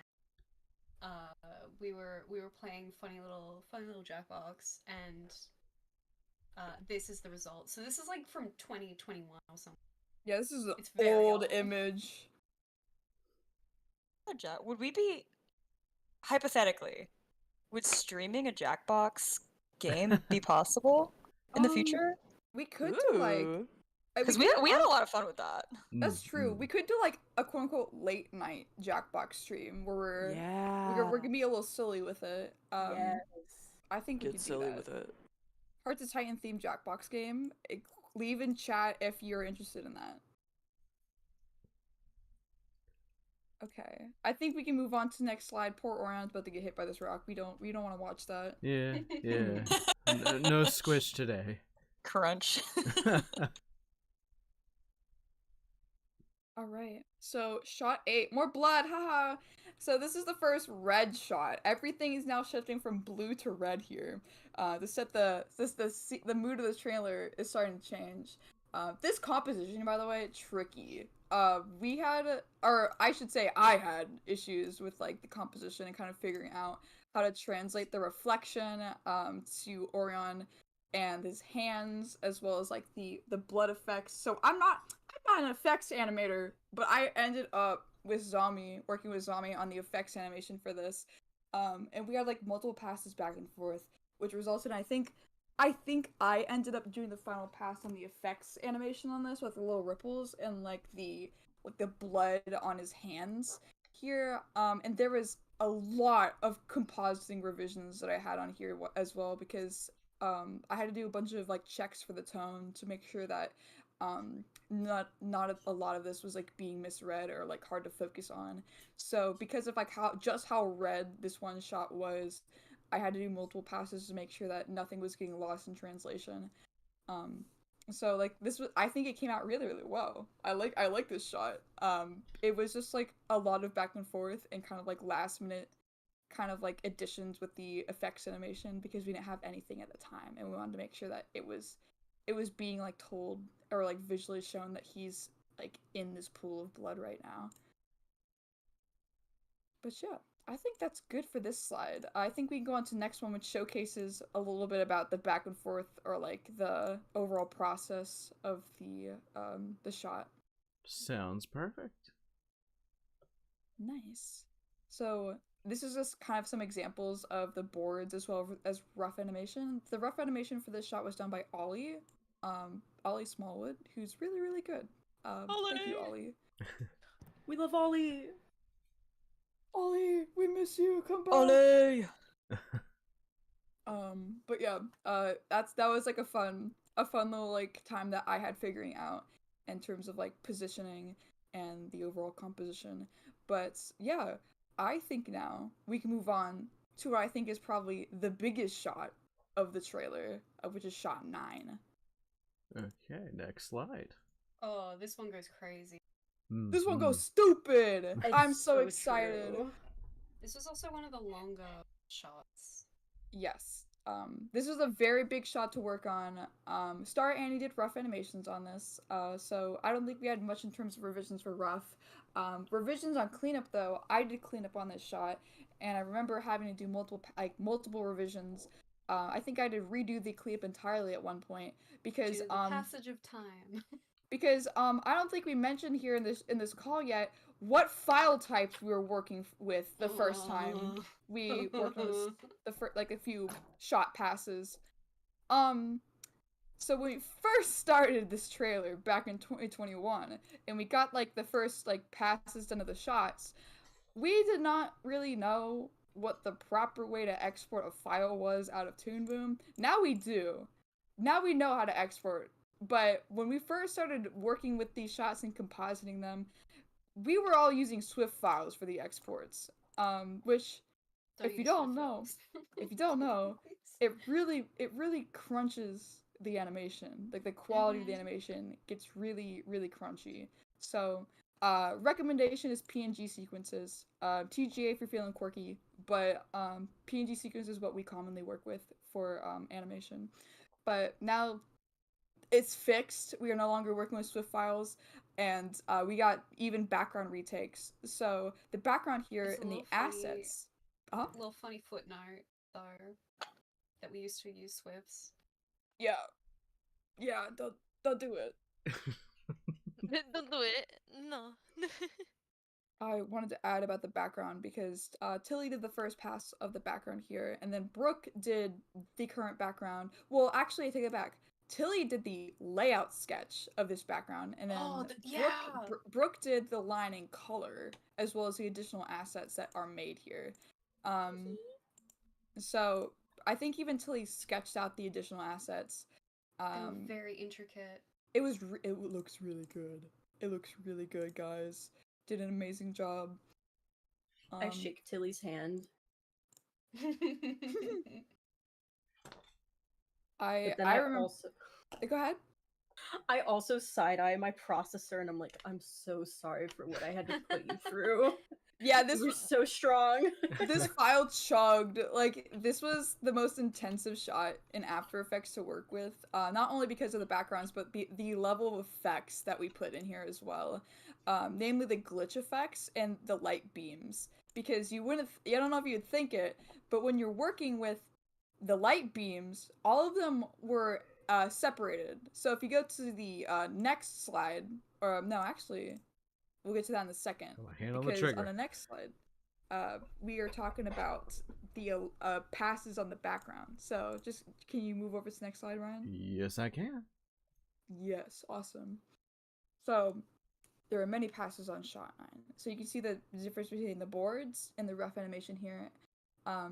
And like I said before, this is a very comp-heavy shot with a mix of 2D effects and effects made in After Effects. The background went through multiple passes, and I should have mentioned earlier, if anybody notices the similarities between shot 4 and this shot, that's supposed to be a parallel. And I'm very sad nobody pointed it out, because when we were working on the trailer, we were like, oh my gosh, the parallels, the narrative significance, storytelling. Like, it was fun.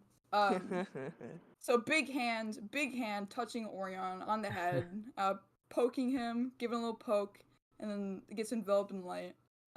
So that's fun. But if we go to the slide after this, you'll see what the original background looked like, as well as the beams of light before it was edited in After Effects. Okay, next The big fingers slide. touching his soft spot. Oh. Really bonked him right on the noggin. Squish. That's true.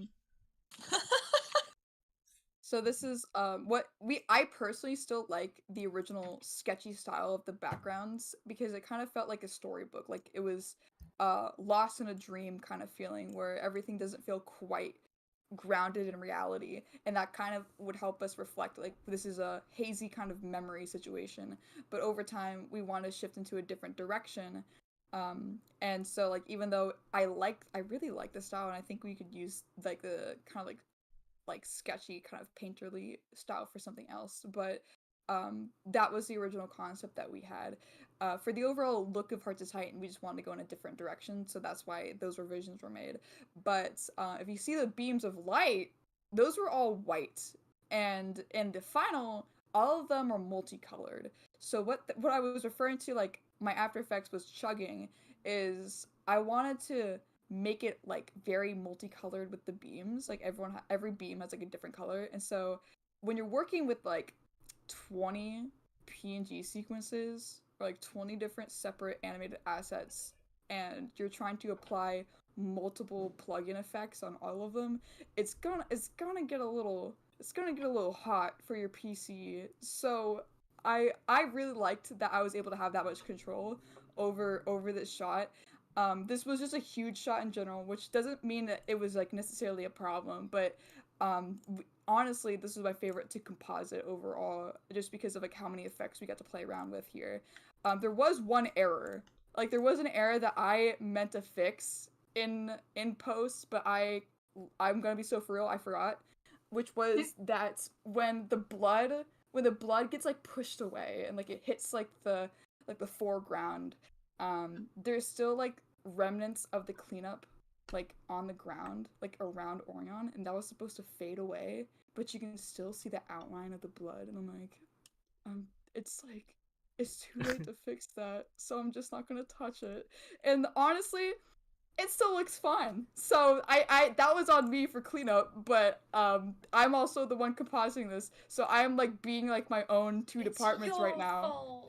I can't point at myself and be like, it was cleanup's fault, it was comp's fault. I was both in this instance. So yeah, I like it. That was like, I think for all of us, there have been moments where we look at a shot, it's like, I think there's an error here, but no one's gonna notice, so it's okay.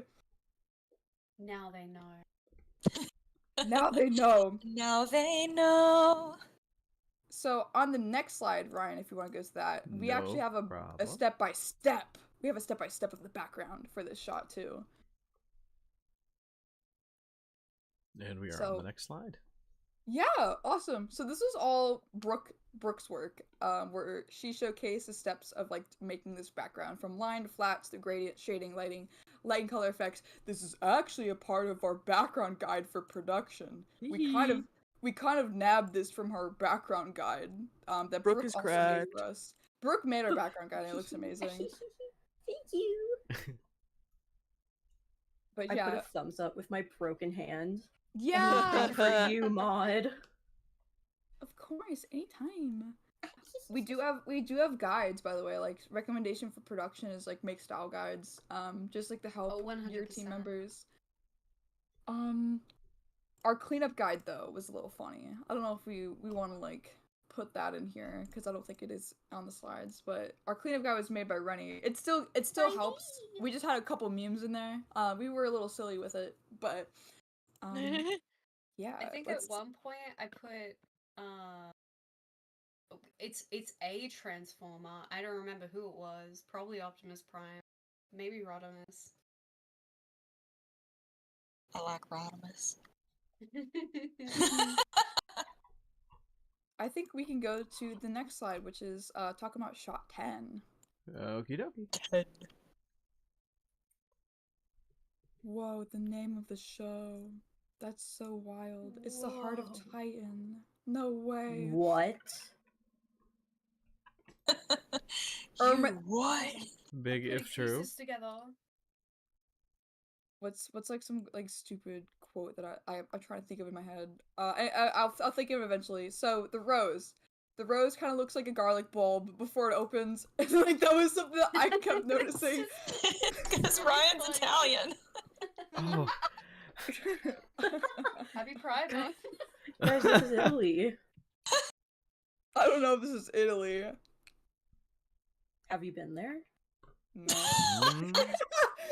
Maybe the background team secretly just redrew photographs from Italy instead of doing what you told us to. Wouldn't be the first time that you guys trick me. True. I do love pulling little funny ha-has on you. Like the time that I actually, Grace, you want to talk about what you put in one of the earlier shots in the background, Grace? Is it Vlad? I think you put Vlad somewhere. Plasmius. I probably did. Danny Phantom Fame. I really like putting pictures of Vlad Plasmius in things. It's true. She tried to put one on the slide. Okay, this presentation that we're watching right now had Vlad Plasmius in it last night. And between the hours I went to sleep and the hours I'm here, someone removed him. It's Maud. Blame Maud. I would have kept him. You should have stayed awake. You're right. Guard I your didn't guard him. That's why he's gone. My bad. But yeah, it looks like a garlic bulb before it opens. So to convey that the rose is magical, all the effects were done in After Effects here. It involved multiple fractals, luma mats, and particle layers. So that was like all that I did for this. Thankfully, if I remember correctly, Star Annie did the rough and cleanup for this shot, and she was able to kind of like separate, or maybe that was me, I cannot remember, but we were able to separate this sort of like parts of the petals, just so I could have a little bit more control on comping the flower specifically. So like Hearts of Italian, that's so Sorry, real. I'm looking at the chat. But yeah, by the way, in terms of cleanup exports on our trailer, we separated it by flats and lines. We did not choose to export cell shading separately. That's just because of the comp style. So the comp style is very much involved with like the environment and the atmosphere priority first before we comp the characters. So a lot of the characters don't really have, in my opinion, super heavy compositing to them. Like we don't incorporate much besides general color grading, like an overlay and like a gradient. That's just my personal choice of like what I want the show to look like. So instead it involves like overall color grading to the entire shot. So we experimented a lot with different LUTs.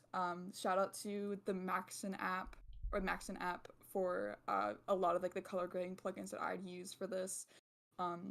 And yeah, like for the rose itself, we just use like a particle plugin for the sparkles that come out. A lot of like chromatic glows for the rose itself. A lot of Lumamats, which honestly, the fractals and the Lumamats did not use any outside plugins for that. But yeah, and of course, like depth of field pushed here. There's a little bit of chromatic aberration on the edges. Overall, very pretty shot. I really liked how this turned out. I like seeing anytime you use chromatic aberration because it reminds me of when we worked on Forget, and every single shot I would be like, it needs more chromatic aberration. We love chromatic aberration in this house. And again, it can be a heavy plugin, so like make sure that you have like the type of computer that can handle putting chromatic aberration on every single shot. But yeah, that's what we use for this. I think we can go on to the next slide. Okay.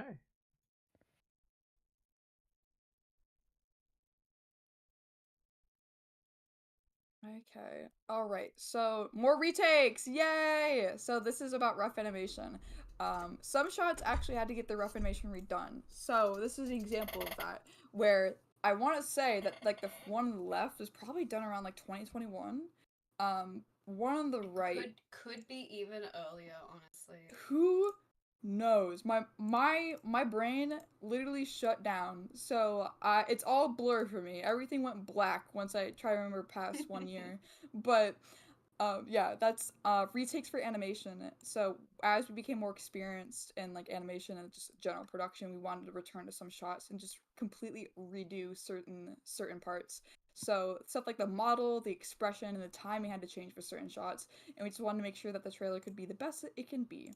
I will say, in terms of like timing, from my point of view, that can actually be a post thing. Like everyone jokes about, like, we'll fix it in post. Timing is one of those. So like there were even some parts of the trailer where the animation just wasn't hitting to the beat or like wasn't on cue. With the scoring. So honestly, instead of like going back to our audio person, it's like, can we like change the cue? I'm just like, you know what? I'll fix it in post, which is just what I did for like certain parts of the scoring. Shout out to Sleeping Forest and Brian for helping us with that trailer score. It was amazing overall. To my knowledge, Brian wants to do a breakdown of the score as well. So if you guys want to know about the audio side of this, I think that'll be really fun. Brian is so incredibly skilled as well. Right? That would be so, even if you're not an audio That's person, true. even if you're not an audio person, that would be so interesting to hear. I would love that. Right.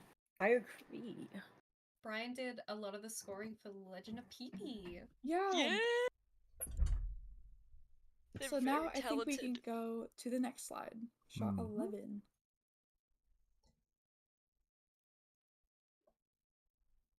Alright. So shot 11, I'm not gonna lie, I think this was the last shot, or one of the last shots that we did in the trailer. So this was done like a month or two before the trailer's premiere. It was definitely the last comp shot. Last comp shot, yeah. For some reason, I had a lot of problems trying to comp this shot. And I think it's just because of how simple it was and like making sure that the colors were readable, because I think initially all of these tones were a little too similar to one another. And that was like totally on me because I'm pretty sure I probably did the cleanup on this as well. So I think what happened is like Zombie and Tilly helped with the layout, and then I did clean up and moving to comp because it's one frame, it's an image. We didn't have to do anything super extreme for this, but I recall having like trouble with the values and making sure that everything was easy to read and still looked like kind of pretty, but there's still a lot of effects on the rows. Like the effects kind of like made the tones bleed together a little too much, and I was like, I had to pull back, but also apply effects, and it was like a back and forth of like what's too much, what is not enough. And so we finally got like to a place that I think was good enough. And you can see at the bottom, which is like the values, like the black and white filter, to give you an example of like what I mean by that. And like overall, for whatever reason, out of all the shots, I probably had the most confusion on this one. But that's totally like my own my own problem. This was all on me. So, but yeah, I still think it came out pretty good. This is definitely one that we kind of like did the latest though. So I think we can go on to the next shot. Mm-hmm. All right. So next is check please. So This now is we a have fun I love that webcomic. one.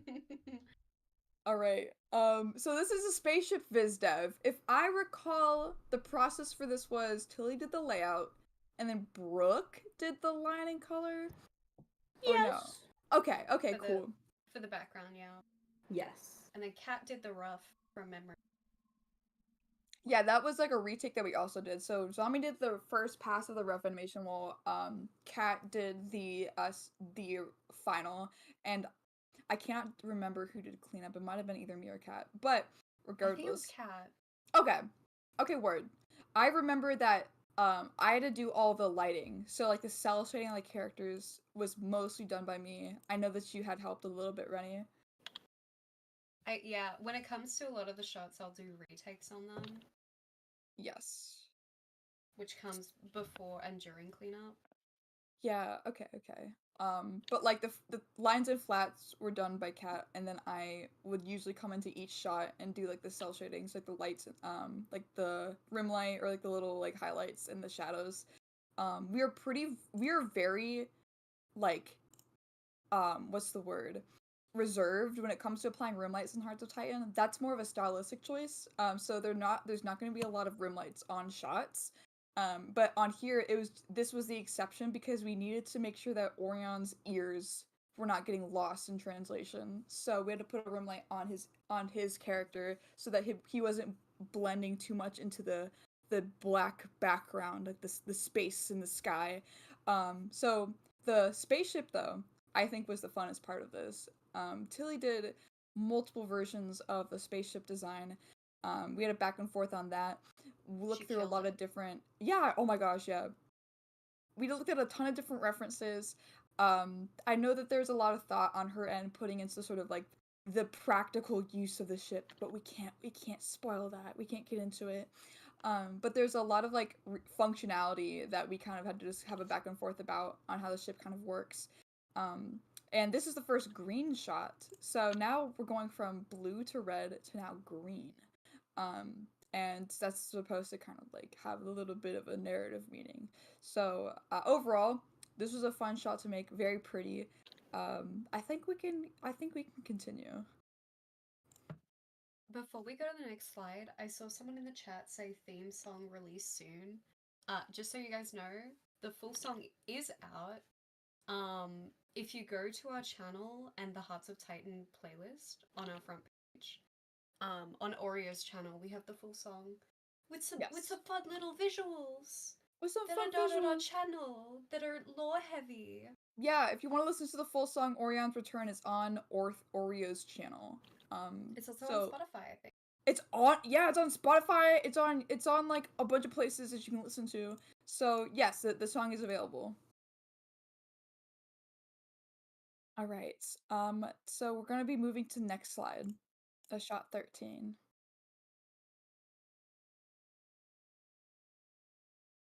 All right.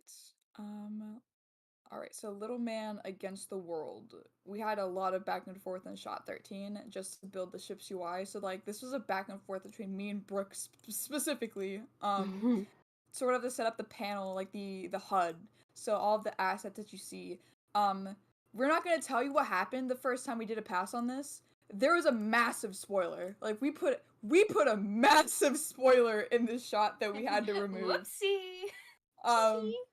So we can't say what that was, but from the initial pass on the shot to the final, we did a lot of overhauls.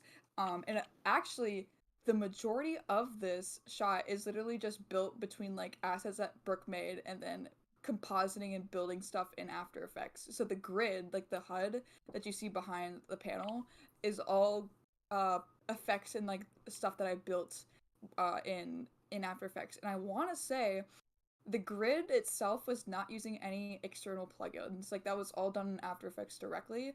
But a lot of like the panel work that you see here was stuff that Brooke had made specifically for this shot. So I did have HUD plugins that I could have used, or just like stuff for the UI, but we decided to just make it ourselves to make it just more like involved with the story.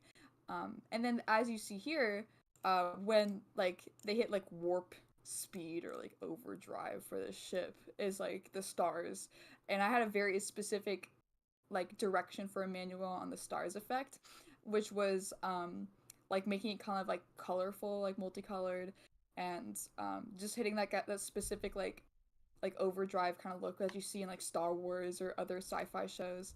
Um, Emmanuel nailed it. Like I don't think there's much direction I need to give to Emmanuel, and this was the only animation I think done in Blender. So this was all like the stars were done in Blender. It looks overall very very cool.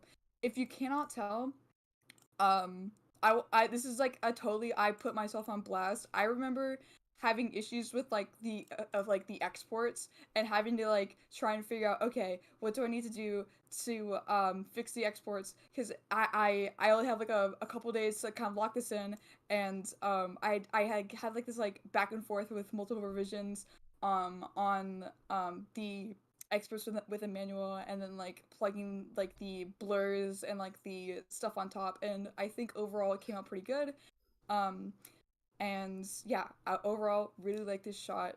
I had a fun time learning how to use certain plugins. Like this was the first time that I did like kind of like this After Effects grid, and learning more about how to build stuff. But yeah, overall super fun. Had a good time. And now we can go to the next slide, which transitions into the part that's actually seen in the music video. Yeah, this just got freaking awesome. So you see you see this in the trailer, but also this is also seen in the music video if you go to Oreo's channel. This is the transition to the Orion's Return song, and the pedals are supposed to hit the beat. So if you watch it back, the glowing pedals are hitting the beat of the music, and in the spinning. So Trailing can actually talk about this shot because they did the rose spinning rough animation. I did. You gave me it was the shot where, not the top view, but the, like, when the rose opens as, like, the reference. And I was like, okay, let me try to animate this. Because as full disclosure, and I told you guys this when you gave me the shot, I didn't really know what I was doing. I just wanted to see if I could make it turn. But, I did a lot of tests, and then I got it to do like the turn, but what I ended up also doing was color coding each pedal so I could track where each one was, so the turn, like the whole turn, was consistent and it could loop, which was super fun to do. Oh And yeah. I'm so glad with how it came out. You guys did amazing cleaning it up. It looks beautiful. Thank you. I think I was the one that cleaned it up, and I remember like I gave you heavy revisions. There was a lot of revisions on this. Between I also cleanup. did the cleanup for the hand. Yeah. Mm-hmm. This is a joint mod Renny cleanup sleigh, but the segments was really helpful. Now, almost every shot that's like a character shot with Orion, and then also the MV part of the trailer, Maddie and I will double team the revisions and then just like do a back and forth. Yes. I should have said this earlier, almost every single shot had revisions by Renny on cleanup. I love going into people's files. I want to learn the Renny ways of going, like what you pick out and fix and things, because it's like it obviously shows how well you know cleanup by all of the shots and all the revisions. It looks beautiful. I'm planning to make, whether I make this public or not, I'm not sure. If people want to see it, I'll probably make it public. But I was planning to make a video commentary on the cleanup process for people on the team. I vibrate in excitement. That's gonna be so cool. It was a fun time, back and forth. So I think we go to the next shot, which everybody's seen this shot. I think everybody who's follows us on social media has seen this shot. We Like, use it all the time. We put it in reels all the time. we put in reels all of the time because love it's this one of our. shot. It's really good, and it was one of the first that helped us kind of establish the overall look of the show. So there's a lot of It's a different Star versions. Raptor shot, right? Yeah, this is done by Star Rapture. So rough was done by Star Rapture. I did cleanup and compositing. Brooke did the backgrounds on this, and this was actually boarded by Amber. I think she goes by Ambatty on social media. I can't recall. But Amber's really, really good as a board artist. Currently working, I think, as a board artist on the recent Vox Machina season. But helped us a ton in like kind of like getting the idea of like this storyboard down. And then we had revisions on the background here where initially it looked very similar, but the colors and the rendering style was just like slightly off or slightly different. So we did a retake on the background here. I did the cleanup twice. Like I think I did the cleanup like entirely different twice, just to kind of like get the idea of how the style should look. And then multiple passes on compositing, trying out different techniques and effects, just to sort of like understand what the overall show should look like. Because up until now, all the shots for the trailer were like flashbacks. So the comp style was like, in my opinion, way more intense and heavily lit. While this in general has just like color grading, it's like some chromatic aberration, but we're a little more sparse with it. And overall, we don't have as heavy comp on the characters specifically. So this was like a lot of fun to do and testing out the visual style. And this shot in particular was a favorite for us because it's like very action. It's very like action style, but it has a lot of elements that we can play around with, which is having Elias, Corey, and Damien all on screen as well as Orion, and some effects. Like we could play with the characters and the effects, and as well as some of the background elements. But yeah, if we go to the next slide, we can show you a bit of behind the scenes. Should we mention the border? How like the ratio changes? Yes, the ratio changes, and that was like a very specific like creative decision that we had made, because the ratio was supposed to be more cinematic for the prologue, while when it goes to present, like the present time in the story, the ratio changes to your typical 1080 by 1920. So that's why you see the black bars in the top and bottom of the trailer, and then it changes during the rose spinning scene. And you can read it a lot of different ways, because you could read it like, one is to signify the past, and then this is the present. One is to signify like a flashback. But yeah. I like that you made that decision, Maud. Thank you. Yay! We can go to the next slide, by the way. I don't know if you're on that. I am on it now. Okay, word. So this is just more behind the scenes, including Star Rapture's rough animation and effects by Emmanuel. Really fun to mess with. They both did an incredible job. And I think if we go even on to the next slide, we have more behind the scenes for this. Unless you have anything else you want to add. Nobody has anything else to say. Okay. I don't want to interrupt you. You speak silence so is lovely, deafening. and the information you give is so accurate. And I'm genuinely just kind of a little bit in awe of how much process has already gone underway. When you're working on something like this, it feels so fast. And when you look back and see all of the footprints that you're creating, just all of the process work, it's really cool. Yeah, this is, by the way, years of work. Like, years to get here. Yeah. I saw a question, someone was like, how long did it take you guys to do? We have been working on this since 2020. As in me, Maud, Zombie, and Tilly. Also expensive. Oh, yeah. I did make you all sign away your firstborn to me. That is true. Scarloey is all yours. What? Whoa. Okay. It's a D&D joke. We play D&D in this house. We do. Okay. Okay, we can go to the next slide. Beautiful. All right, so we got some behind-the-scenes reference sheets that, again, very old. Just to kind of like get the idea down of the characters. Would give everyone a heads up in advance. We plan on doing a lot of redesign work. So when these were first designed, it was literally back in 2020 to 2021, where like these robot outfits, turns out very hard to animate.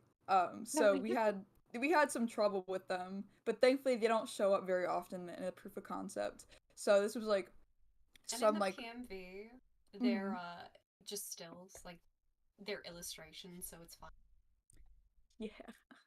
It worked out for us in the end, so we have to do too much. But if you can tell, my favorite here is like the bottom left, where this was like the cat the cat picture that you see. I think I wanna say that was put in by Emmanuel. It could have been me, but regardless, It was you. it was me. remember. It was me. Yeah. Okay, I used it as a Luma mat, or like it was just a mat that I had used to like separate the effects animation from the background in comp, because like we have the broken glass like from the building, and then we have inside the building, and I needed to mat that so that like there was no overlap between the background of the inside of the building and the glass shattering animation. So like in my head, I know I'm not explaining it very well, but that cat had to be there. Like that cat's really important for the production of the shot. No, it's true. Sometimes we put funny little things in the place of like actual assets that are very important to the process. So it's great to look back on them, because people who don't see the behind the scenes, they don't get to see this, but we have fun here. We do have fun. It was very silly. And then of course you see Amber's boards on the bottom right. Very, very fun. Like the color coding, yummy. Love it. And I think that's all for this shot. If we want to move down to shot 16. Perfect. Slay. Okay. Hey, yeah. So shot 16. Ryan is scared of people. Hi. Good. Real. As he should be. I like watching him frown. Okay. Me too. He will never cut me off in the line at Cookout ever again. What about in traffic? Absolutely not. Oh, unfortunate. I'm glancing over to the nearest like pickup truck. I'm jumping in and I'm hitting that dude with my car. Like, he'll be fine, but like Also, I really love how it's now that chat's realizing that Orion's naked. Yeah. That's Yeah, something we sorry to joked break about the last stream. illusion. You can tell that We he will be wears addressing clothes. it in the comic. We will be addressing it. There's a We won't reason. say how. But it'll be a funny gag, we promise. Oh yeah. So this is Ryan wearing clothes, and he's avoiding the other characters. This was also the test out and kind of like figure out the overall look of the show. So we were experimenting with like a lot of color grading kind of stuff, and I'm honestly very happy with this shot. This was actually the quickest shot for me to comp out of every single one. I don't know, it just felt like all the stars aligned for this one, and it was very easy for me to kind of figure out the overall look of it. And I think we didn't really do much retakes or revisions at all for this shot. It was just a really smooth production. Yeah.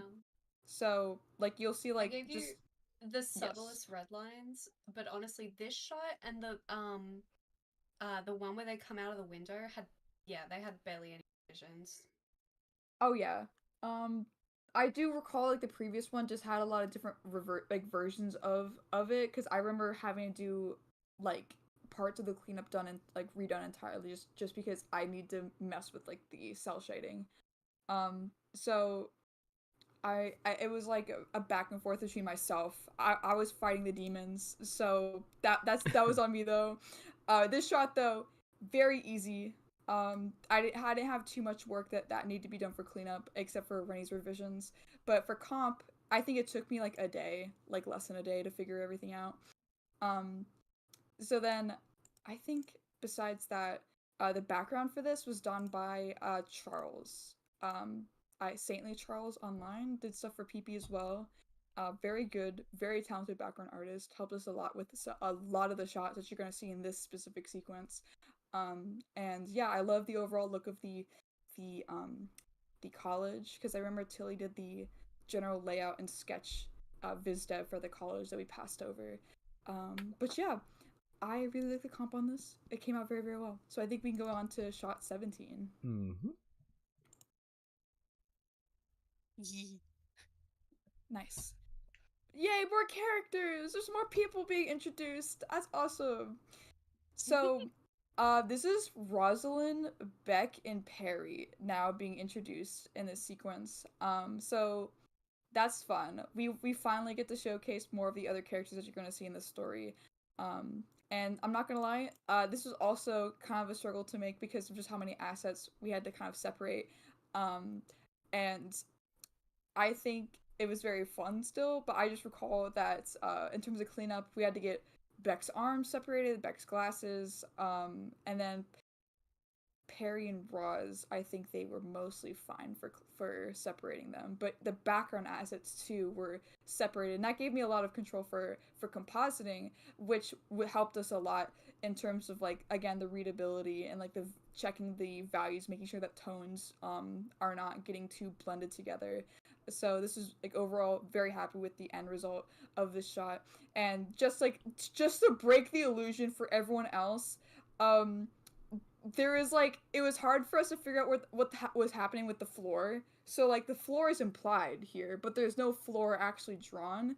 So and we had to reposition characters and reposition background assets and just do like slight adjustments so that everything is still being read on screen. So because of that, Corey is not standing on anything, or Corey's suit is not standing on anything right now. Fun fact, when something isn't shown in a shot, like if you were to break down layers in a shot, a lot of the time you just will not, we didn't draw things that aren't seen because there's no point putting a bunch of effort into something that's not going to be shown. Yes. So again, sorry to just shatter the illusion of, but Corey's suit's been floating here the entire time. But yeah, very fun. Cannot wait to showcase more of these characters because we have a lot of stuff planned for them. I think now we can go to the next shot, which is shot 18. All right. So even more characters, yay! Oh my gosh! So this is a shot that everybody loves to analyze. We get comments that are like, who are the characters? Who are the silhouettes? Like the shadows? Who are they? We cannot tell you. I'm so sorry. They are important though, I swear. But this is Erebus. This is like the very clear like Erebus introduction. It's not a spoiler to say that Ajax is here too. Like that there's Ajax is over there on the right. So that's fun. And we had a very strong vision for the shot, specific to the lighting. So the background I would say is a little more simple. It's like just like the building with the sky in the back.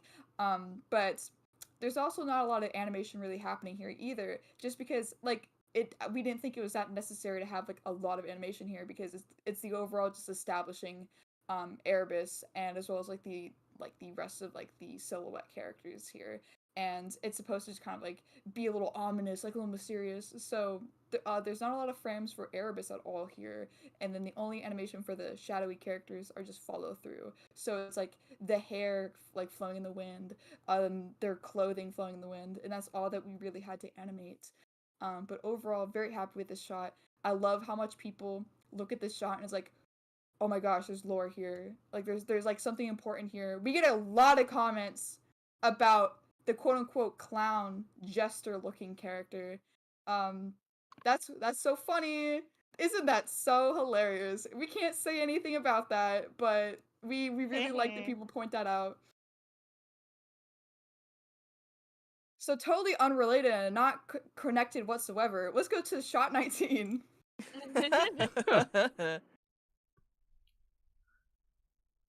Awesome. Number All right. 19. So shot 19 is just some clowns, smiles, the sillies. So this is Corey. Like this is like a very Corey shot. And we got to showcase her clown design. Love Corey's clown design so much. And then love the circus in the background too. This initially was a concept done by one of our other backgrounds, Charles, and then I passed it over to Brooke, and Brooke helped us like kind of establish like the strong overall like background feeling of the shot, like the colors. Like I really wanted there to be like specific colors for the background, and unfortunately it's covered up. Like there's like some background assets that get covered up, but there is some lore that we snuck in that's like barely in view. Like I don't think it even is in view. Like Corey's head is like right in the way of it or something. um but that's fine. Like we're okay, we can live with that. But everything else, it was very fun to establish, because we do have a lot of stuff prepared for Corey's circus and like her kind of backstory, where she came from, as well, like the environments for the circus and the characters in that location, which is what you see in the background, the other clowns and Cornchip. This is the only time Cornchip is in the proof of concept. So I guess this is the most important shot of the trailer. Um but yeah, the colors had to pop, and this is one of the few shots in the trailer that has a rim light, and that's only because I wanted Corey to pop out even more. So there's a very subtle rim light done in After Effects on Corey. Um and now if you go on the next slide, we have some of the viz dev and the cleanup for this. But yeah. So, I know Ren could probably talk about the image on the top left, but this is actually what's called a quality check in cleanup animation. Yeah, so a lot of the time when we send in shots for revision or for notes and approval, you will put a really bright colored background to check for any like missing spots that the color tool has not hit, any gaps, any breaks in the lines. So that's why the background is so unbelievably pink. We usually use like a green or a blue. But yeah, that explains that. Yeah. And this was the first ever drawing of Clown Corey, I want to say. And I think we drew it once and it's like, no, that's good. Doesn't need any more changes. I do not think we had any notes for Zombie on this character design. And then we have some of the oh, go ahead. I remember originally we Zombie designed that Corey as just like a fun thing. It wasn't a part of anything, and we were like, no, we love this so much that we wanna put it in the trailer because we love the design. Yeah. And then here's some of the original sketches of the background characters that you see in the shot. They have names. We won't tell you what the names are though yet. So we'll get to that. Yeah, I think now we can move on to what I think is the funniest shot, or like the one that like I think we just had the most amusement working on. So this was funny Easter eggs shot 20. So for this, we did not I want to say this shot was made entirely only because we made the background design for the dorm here first, Corey and Beck's dorm, and then we found it so much fun that we're like, no, we have to put a shot in this sequence that involves the characters being in Corey and Beck's dorm because it's so silly, so goofy. Um, so there's a lot of details that we'll get to that in a second of like what's in the background and like what's happening on screen. We can finally show you guys what's on Damien's phone. Damien's phone was he was reading fan fictions, if you can tell what Orion's holding in his hand there. Let's go. Dude was on AO3. You can fill in the blanks and decide what fanfics you think that Damien would like read in his downtime or write. That's true. But yeah, that's one of the small details that we included. This was also, there was so much happening on screen here. and there's also so much color. So once again, this was a shot that was hard to light and comp for. But that was a challenge that I set up for myself. I'm like, yeah, we're fine. Like, we'll do it. So there's a lot of different passes on this shot just for compositing to make sure that the tones were readable, nothing was getting lost in translation. Like, the background was still retaining the detail, the characters were still retaining the detail, and like everything that was going on screen could still be readable to the audience. So there was multiple passes of me just messing with like the tones of the backgrounds, the color grading, and things like that to make sure that like you can still understand what's happening on screen without it becoming a little too hectic. Which I think it came out pretty good. It's still a struggle just because of like, again, like how colorful the dorm is, and like there's just so many characters happening on like being on screen here. So that we think it's like it captures the chaotic, fun energy of the show. So I think that this was a very good shot to put in the sequence. But I think we can go to the next slide and we can now discuss the references and the jokes that we put on the slide or on the background. I loved working on this.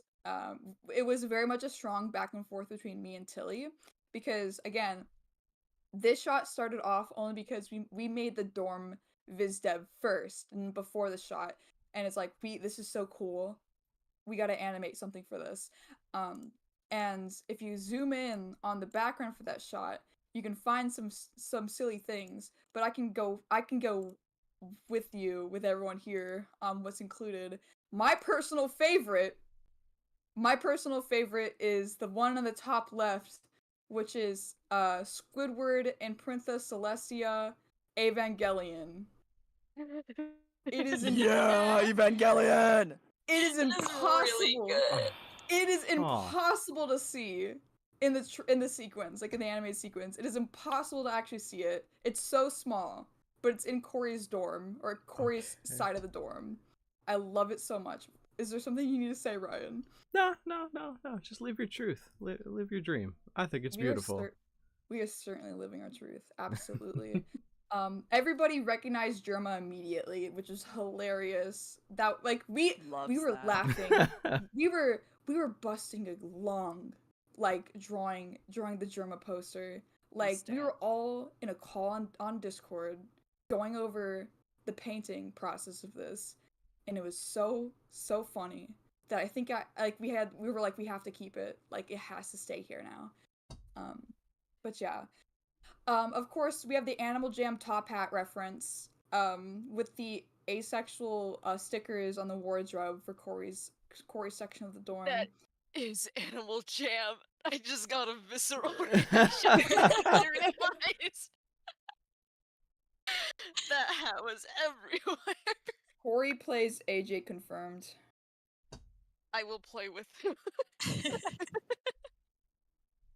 Absolutely. And then the pillow. So the pillow actually on like the bottom right is actually confirmed made by Cornchip. So the Cornchip made that pillow.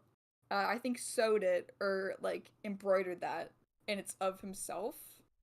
If I remember correctly. But yeah, there's silly little details like that.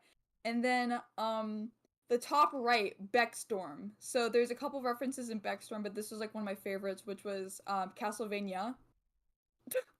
I hated saying that, but... that was like a sucker punch to the brain. It was, Tokyo Mew Mew, I think, with like... oh my god. Yeah, I think it was a Tokyo Mew Mew crossover with Castlevania.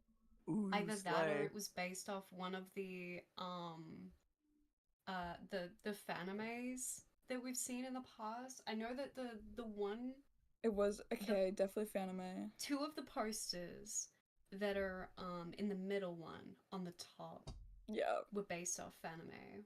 Yes. And then I noticed that you accidentally cropped out Buggy from I'm One Piece. sorry, Buggy's here too. But a lot of people clocked that. Yeah, there is a funny Buggy here in this shot. Fanime was that's probably the obscurest thing that you're gonna see here. And if anybody knows what Fanime is, I'm staring and smiling and like jumping around gleefully. But yeah, Fanime was like I think one of the few things that got me into animation when I was very, very young, and I'm like there has to be a reference. There has to be a reference to Fanime somewhere. But it's like a YouTube genre of animation from like the early 2000s. So if you Specifically made on MS Paint. Specifically MS Paint. It was so incredible. I loved it so much. Subsisting 90% on DeviantArt bases. Maybe. I think a lot of it was hand drawn, but like, they had a lot of bangers. On YouTube. It was mostly on YouTube and followed like the same. If you were to go down the like Vocaloid reanimations with MS Paint, you would get recommended specific fanime. And they would usually be like 2 minutes long. They would be in 3x4 format. But yeah, it's very like that's 2007 to 2010 was when it was yeah, really something popular. like that. Like it's a bit older, and it wasn't like a huge community either, but that's where I grew up. Yeah. So if anybody knows what that is, oh my gosh, slay. So I think we can go on to the next slide, which is the final shot. It is the last shot. It's very fun. So this was a big one. It also took us the longest to get to the finish line. I think besides the rose shot, this was the longest until we locked in on it. And I want to say that like the week of locking in on the trailer was when we got the final cleanup sent in for after like comping and After Effects. I think we can go on to the next slide. This was a shot that me and Zomi double teamed. Zomi did the rough. Let's go. And then I did the cleanup and the cell shading. Yes, I remember this. And then Brooke did the background. Yes. Teehee. It was a very, very big background, by the way. Like, very tall, very long. Next Once shot. again, I'm so sorry.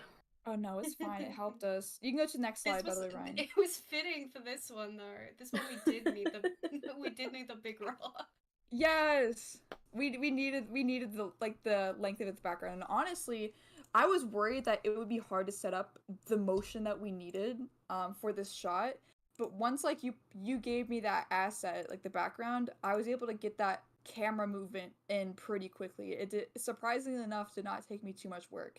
So that was a huge help on Brooke's part, was figuring out the camera movements and what that meant for the background and how to like set that up. For the animation here, like the cleanup, like Rennie said, it was done a lot by her with the help of Zomi. If you see here as well, we have some of the old concept designs for Orion's alt forms. So we were getting asked of like, what can Orion turn into? We have a few examples here. So you see in the trailer, or this sequence here, that he's a bat. Like he's a funny little bat.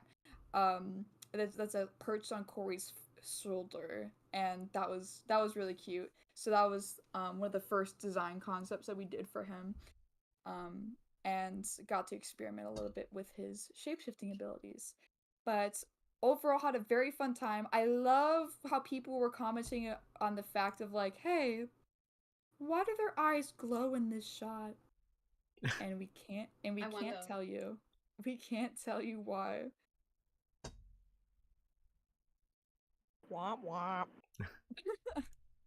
Okay. And I think that is the final shot of the proof of concept. So yeah, we had a very fun time working on this. This took years. Like 21 shots took multiple years to make. We started development back in 2020, and now we're here.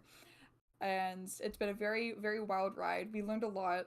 It was an incredible experience with everyone, and we made so many friends along the way. So do you guys have any final thoughts?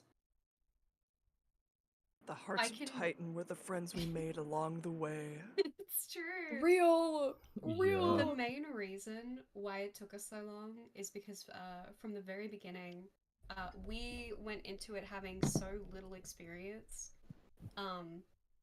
as in Kappapon, and then the trailer itself was just experimentation. And now that we've kind of gotten into the groove of things and worked on so many other projects outside of Hearts of Titan, we now know what we were doing, but we definitely didn't when we started. Yes. So like it was very good overall experience, and now we get to make more stuff now that we have that experience.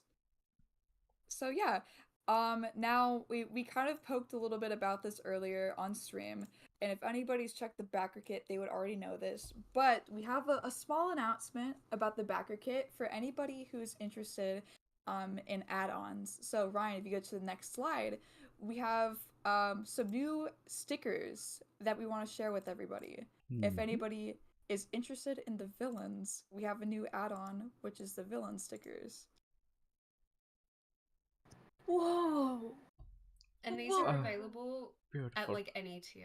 So if you get the $5 digital tier, you can also choose to get these as an add-on. Yes. So like if whatever tier you get, if you go to the add-ons and put this on, you will get stickers of Vasilius, Erebus, and Ajax.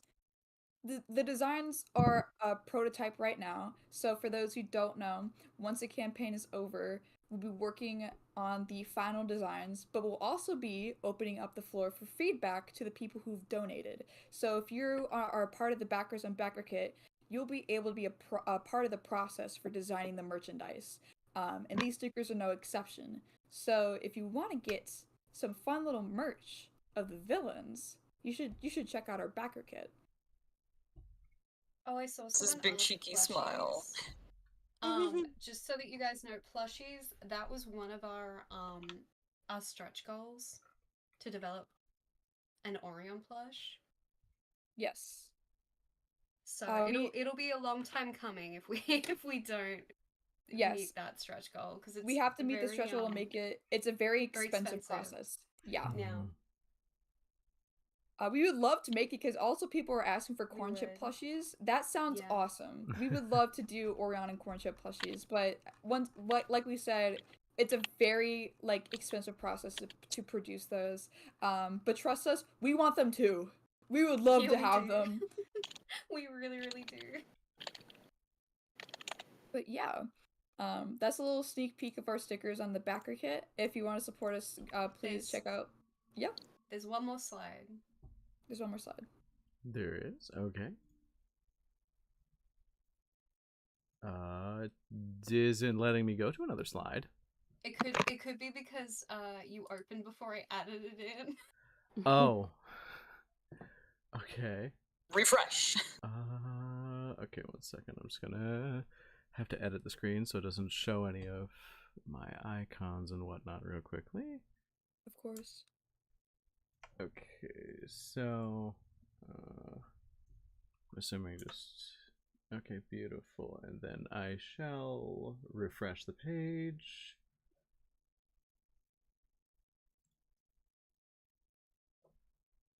Okay, go to view, slideshow, and there we go. I think. Oh, rock. Rock. You mentioned the giant rock earlier. That's the rock that you don't even see in the trailer. It's way bigger than it needs to be. Rock. That's a big rock. Just an absurd rock. This was a fun rock. It's a very well designed rock, I will add. Boy's huge. Thank you. Yeah. Okay. There's a lot of effort put into this rock that you don't really see all that much. Don't see at all. Store of It's our okay. lives. Perfect. I'd still do it again. Don't we have one doodle request that we still have to show at some point? Yes. So now that the presentation is wrapped up, we can go back to drawing. So Zombie has been working on the $60 doodle request that was given to us earlier that we can now showcase. And this is just a reminder for everyone watching the stream. We're taking doodle requests. So if you want a doodle of one of the Hearts of Titan characters drawn by our character designer for the show, please tip us $15. And the link is in the description. So you can request what character you would like and what they're doing. And our amazing artist Zombie will be doing that on stream. 15 clans. Whoa. Okay, let Whoa. me... Wait a second. I see something that might cause people to have a bit of a fit. Let's zoom in on that in 1 second. No.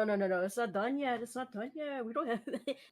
This is so cute. Oh my goodness. Oh, look at them all. Oh goodness graciousness. Oh, it's Oh, so cute. yeah, I'm sorry. Is it up on the stream yet? Help. Which one are we looking at? The fucking It's so the. small. The SpongeBob the. Wait. Where? Study group. Study group? I gotcha. Okay, let's get a nice little zoom in on. Let me just check. Who was this for again? This was for Guess My Name. Was I right with Paul? The freaking. Okay. Oh, the SpongeBob the. I see what you mean now. Oh, Corn Chip's working on art. Aw, oh my gosh. You get that art degree, little buddy. You can do it. I believe in you.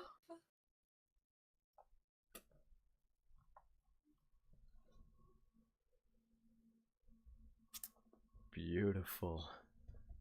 Guys, we need donations to send Cornship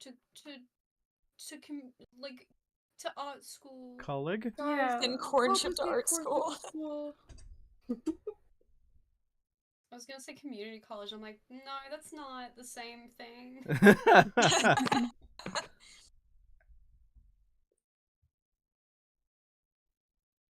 But yeah, I think now we can pick back up whatever questions the chat has. But I think unfortunately we don't have that much time left for the stream.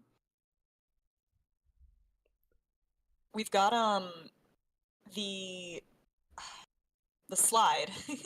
Could not think of the word that we were drawing on is very full, so we might want to start a new one if we're gonna pick doodles back up.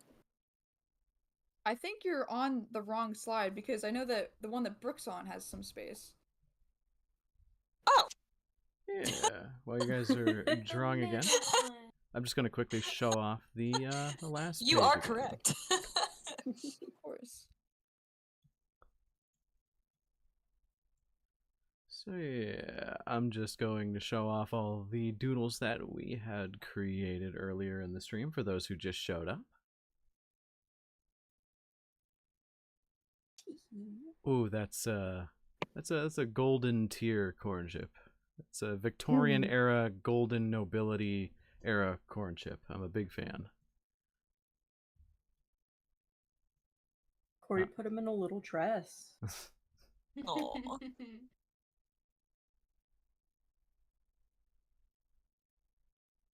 I am a girl like you. What? Grace, Family Guy I only just noticed the Vlad Plasmius on the Yeah, I didn't want to say nothing, but yeah, I saw that too. All these look so incredible, guys. Hell yeah. I love art. Why is there Among Us? Wait, Amogus. There's an emoji. I like the Peter Orion. Peter. Thank you. Thank you, everyone. It's a good one. Peter, maybe the Hearts of Titan. I can't. Mac. Peter. Maybe the Hearts of Titan were the one we made along the way. I can't. Mac. Tears in my eyes. Mac. As I slowly transform into Lois Griffin. And you're just crying beautiful tears. I'm so scared, Mac. How did you do that?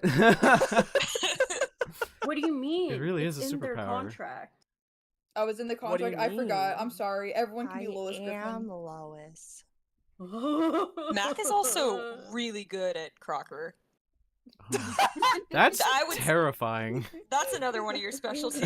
I did do that stupid well once, and I'm always afraid I'm not going to be able to recreate it. Okay. Shall we switch over to the other slide now, or the one that has the other thing that someone was cooking on before? Yeah, the middle one. Yeah, let's do that. The nibble. Yeah, should I zoom in on the Vass? I feel like I should zoom in on the Vass. Yes. It is up to you. I feel like chat would be pretty upset with me if I didn't.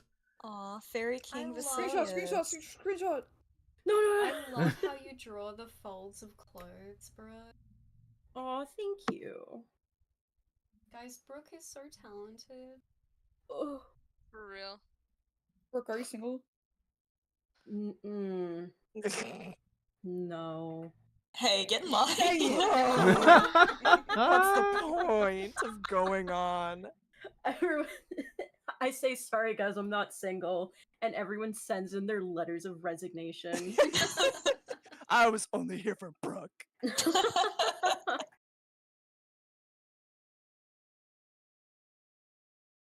Oh no, I Sorry don't know guys, what to what can draw. I say? I just like drawing Vass as like different little things. He's a fairy at the mushroom He fate was a tea party. fairy. The It's mushroom true. fate tea party. He's a was a fairy.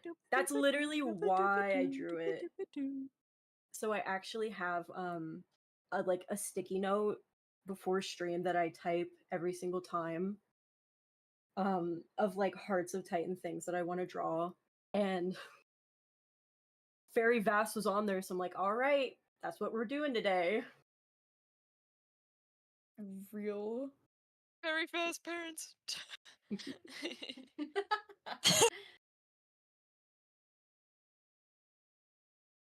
Okay. I think we can start answering questions again, and I know that again we don't have much time left, so we're gonna get through as many as we can.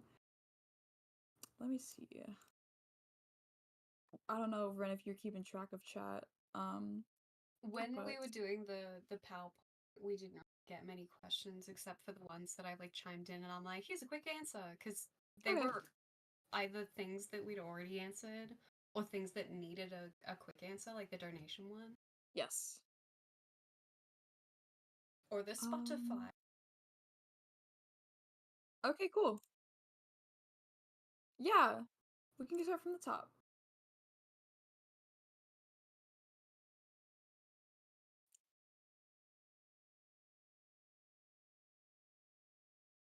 Oh, coffee.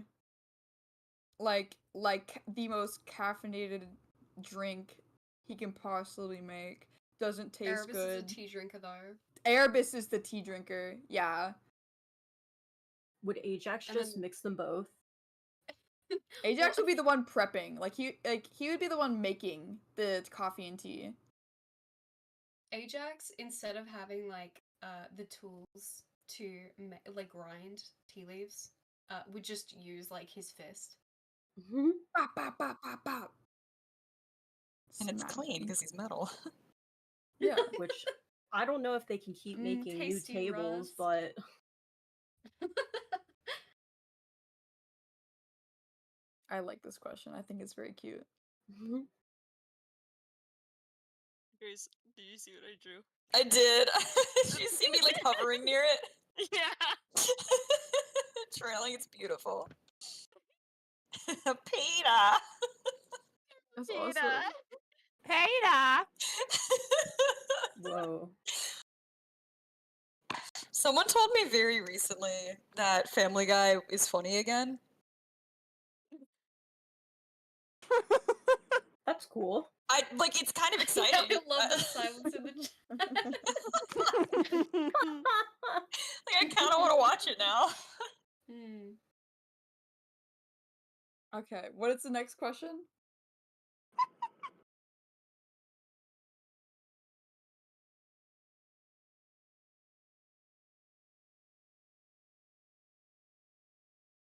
That is so funny. I love Sir Legs and Simon Paxton starting the same way with their questions. That's awesome. I will say I was accidentally muted for that.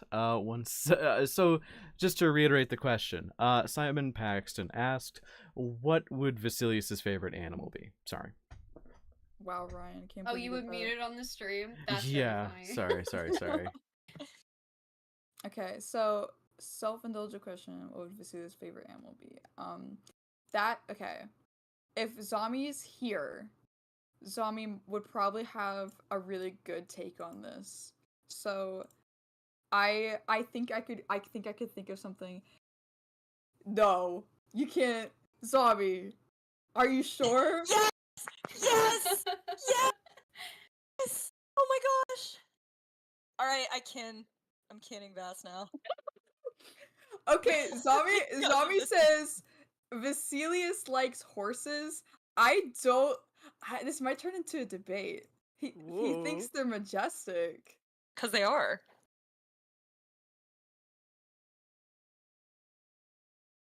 I think Vass is a dog person. I think Vass would be really into draft horses, specifically. I think Vasilius would can a dog. Like some What type if he's of into what if he's into a weird Hold a on. weird animal that he's like What if that's his just like me favorite- for real. What if his favorite is a favorite that not many people have, like a giraffe? A and he puff likes it adder? because it's Oh, more like alien than most other. Like it's an alien horse. What is a giraffe if not an alien A horse? giraffe? long horse. Okay, yeah, I could see the vision there. I mean, it's got horns.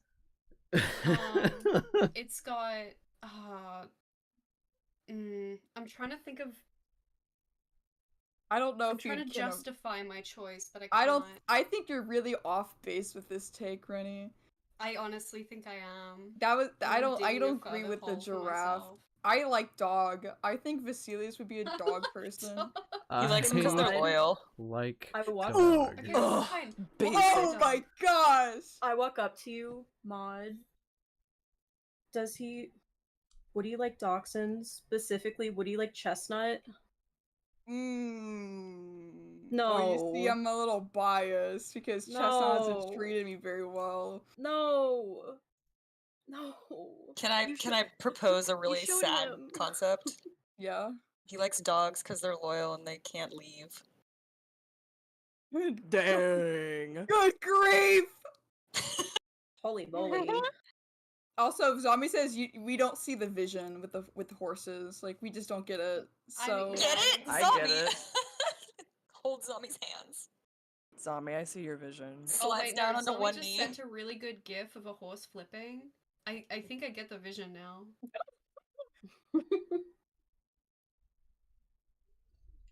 the horse does a backflip and Vass is like, "Whoa." What if Vass was like a middle-aged, like, southern white woman, and he's like, I just really love whales. Like, whales and Someone said elephants are just snakes. really special. Someone says Elephants, snakes, and snakes are real. They're real for that. reptiles is also a good answer. He'd like puff adders. Rennie, you I mean, think snakes are real? adders? I love puff adders. But death adders though. I'm seeing Make it. it Australian, Grace. Make it Australian. I just like them because they puff up and they're really cute. The Gaboon Viper, that one that looks like a snake that's wearing another snake. I mean, honestly, if I were to pick a snake that he would be like, he would be a red belly black snake. Because he's got like the back of his vest is black and around the sides, and then the middle is like a pink, which you could think of red. Serpent Vass kind of goes nuts. We could draw him like a naga. I'll put it on the sticky note. Yeah. You Said that Next so week. begrudgingly. Okie dokie. So on to the next question, or how many should we be reading? We don't have that much that we had wrote down, but if anybody has questions in chat, we could add last minute. We don't have that much time left, so we'll try and like get through as many as possible. Actually, hold up. Yeah, okay.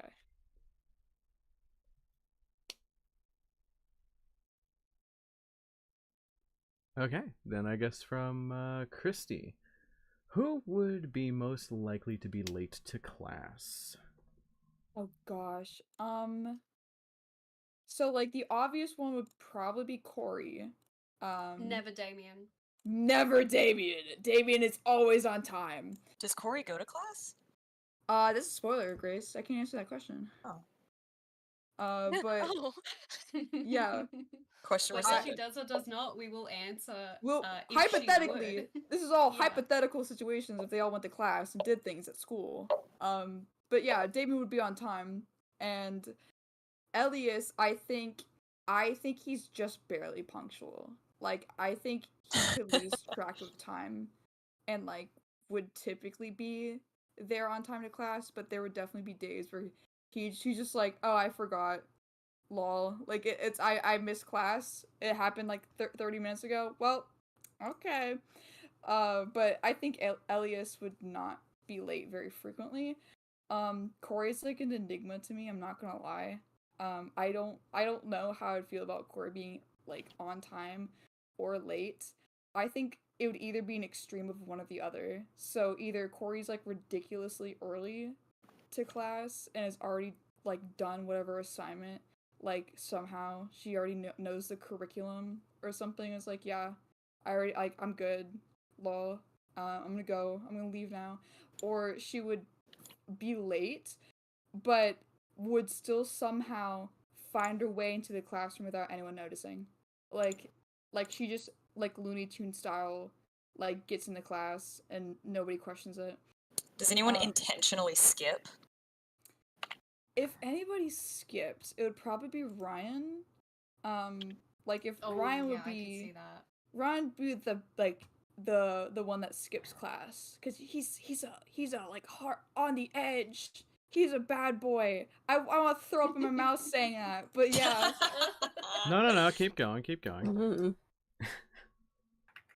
I think, okay, Zombie says Erebus would be fashionably late to make it all about himself, and that's so real. That's so true. Yeah, in that AU, we were talking about this yesterday, Maddie. Yeah. This is not in the story. But we have entertained the fact that like if Vass was to go to university, he would be the professor. Vast, yeah, he would not be a student. No, I take it back. I think I could see him as a student.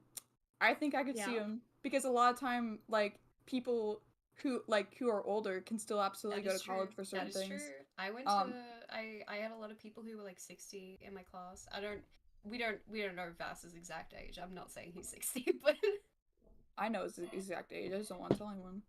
Yeah. In this AU, can Cornchip be the principal? Oh. Yeah, okay. I'm a fan. Okay. Why not the mascot? Why not It both? can be both. No, he's already the mascot. Oh. Get out of here, box lid, you mascot. That we He has to do actually principal duties. designed. So- And then he has to go Also cheer the football PE team. teacher. Oh yeah, that's right. We said Vass would be a PE teacher. So he wouldn't be a teacher. He would be the gym coach. Yeah. I really like that. He'd be the type of gym coach to like egg the children on when they're well, I mean they're not children, they're all adults, but he would egg them on when they're playing dodgeball and have them like fight to the death. Yeah, put your arm into it. Kill him. Whoa. Kill. No, everyone's safe and sound. Everyone does not get. Everyone's so good. Smiles. But yeah, next question. Smiles.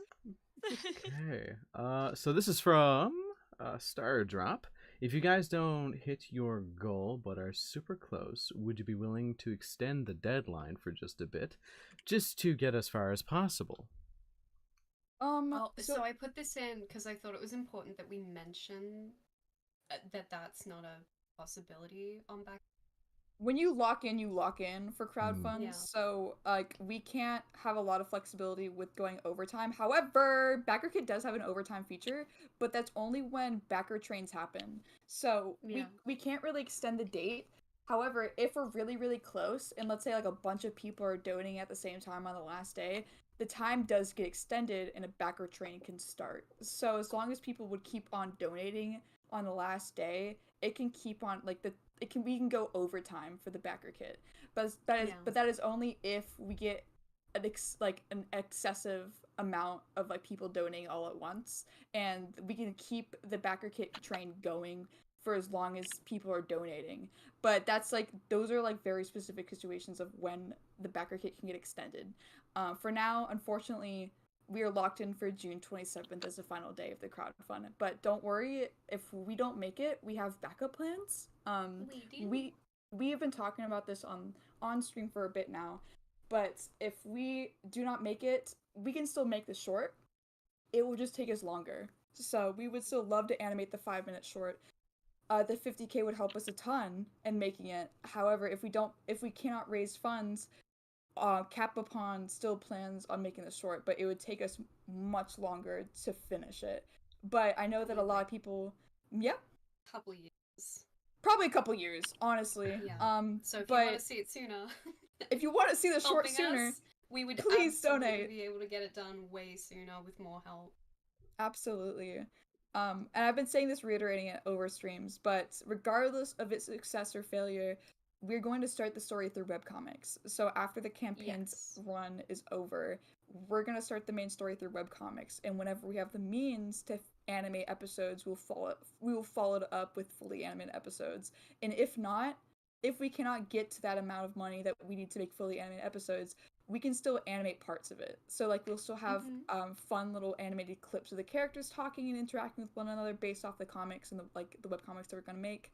But overall, our plan right now is after the campaign is we work on the animated short and we get webcomics started as well. And we are actually on pretty good track of getting the webcomic started really soon. So we're gonna talk about it more.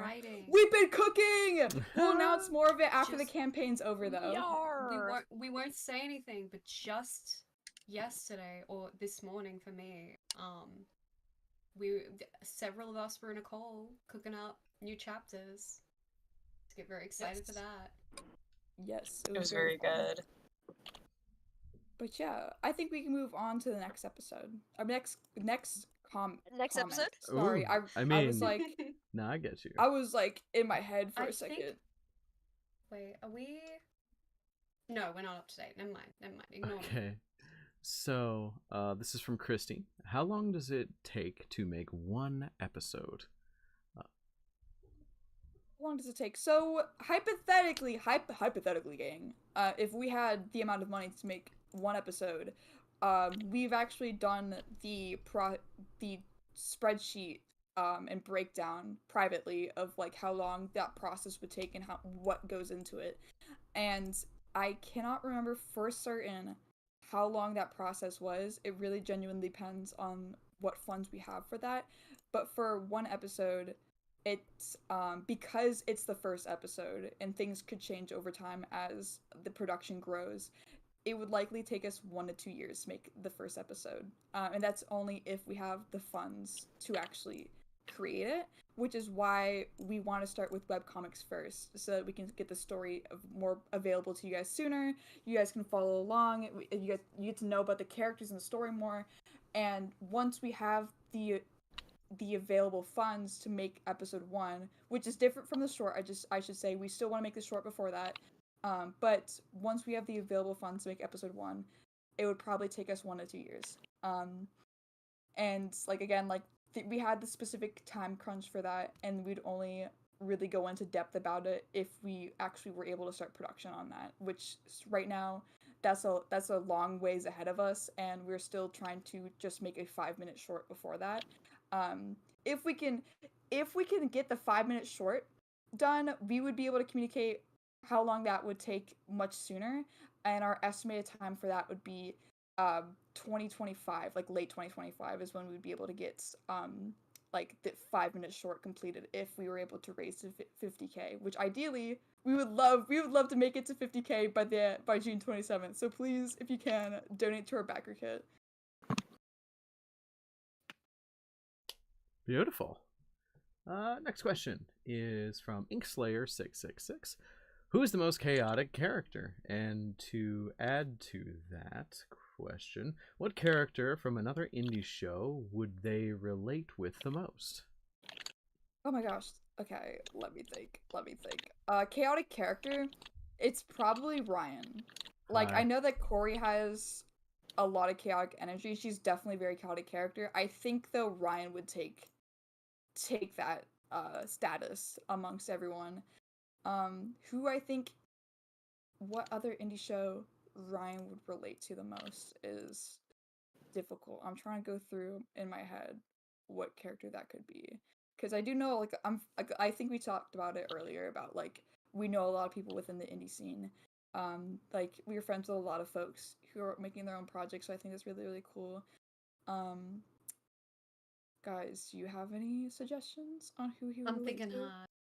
I'm thinking very hard. Harder. Think harder.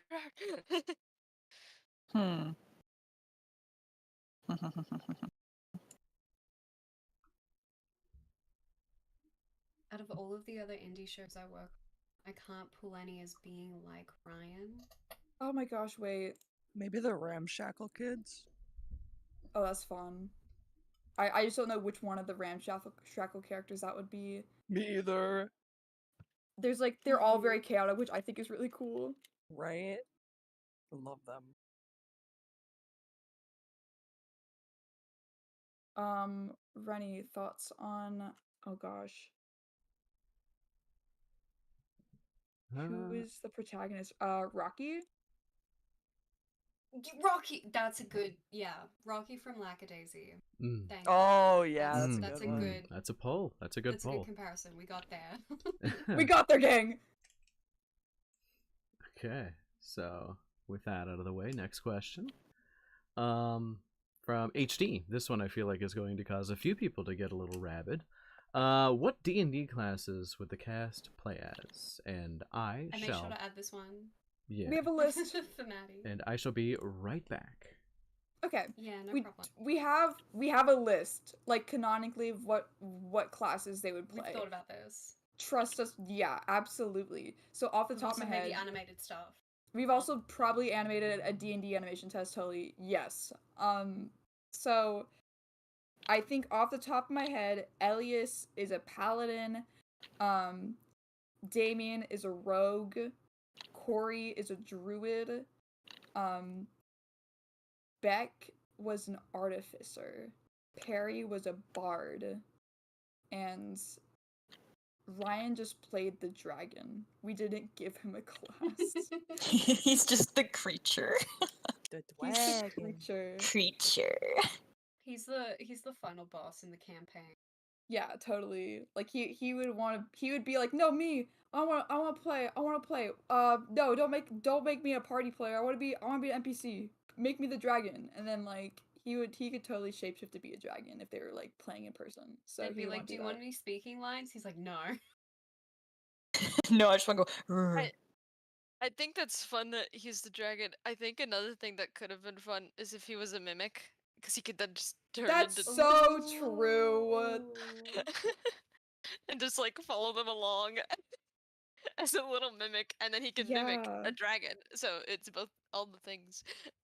Real. So real. We did not come up with classes for Vass, Erebus, and Ajax. So I think Zombie would have thoughts on this. You wanna cook some Zombie? I see them typing. Oh my gosh, that's so real. Vass Barbarian? Yeah. Facts. Clap, clap, clap, clap, clap, clap. That's so real. I'm so curious what Zombie has to say about this.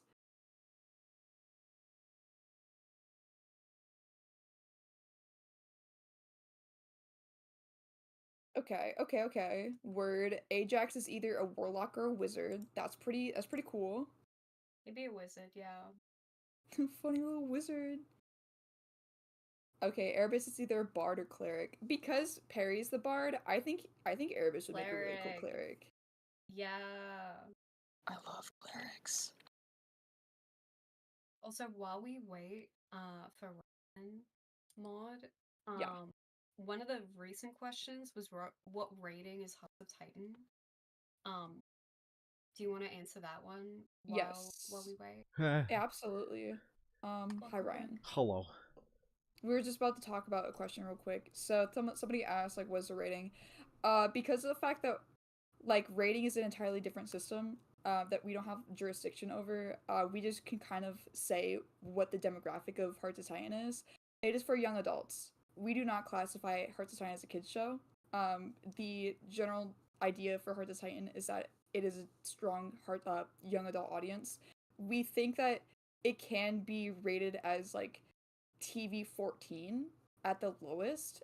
It does not get explicit, which is why we don't think it would be rated like a mature show, though. It has violence, as in, you know, like cartoon violence, so not getting super graphic.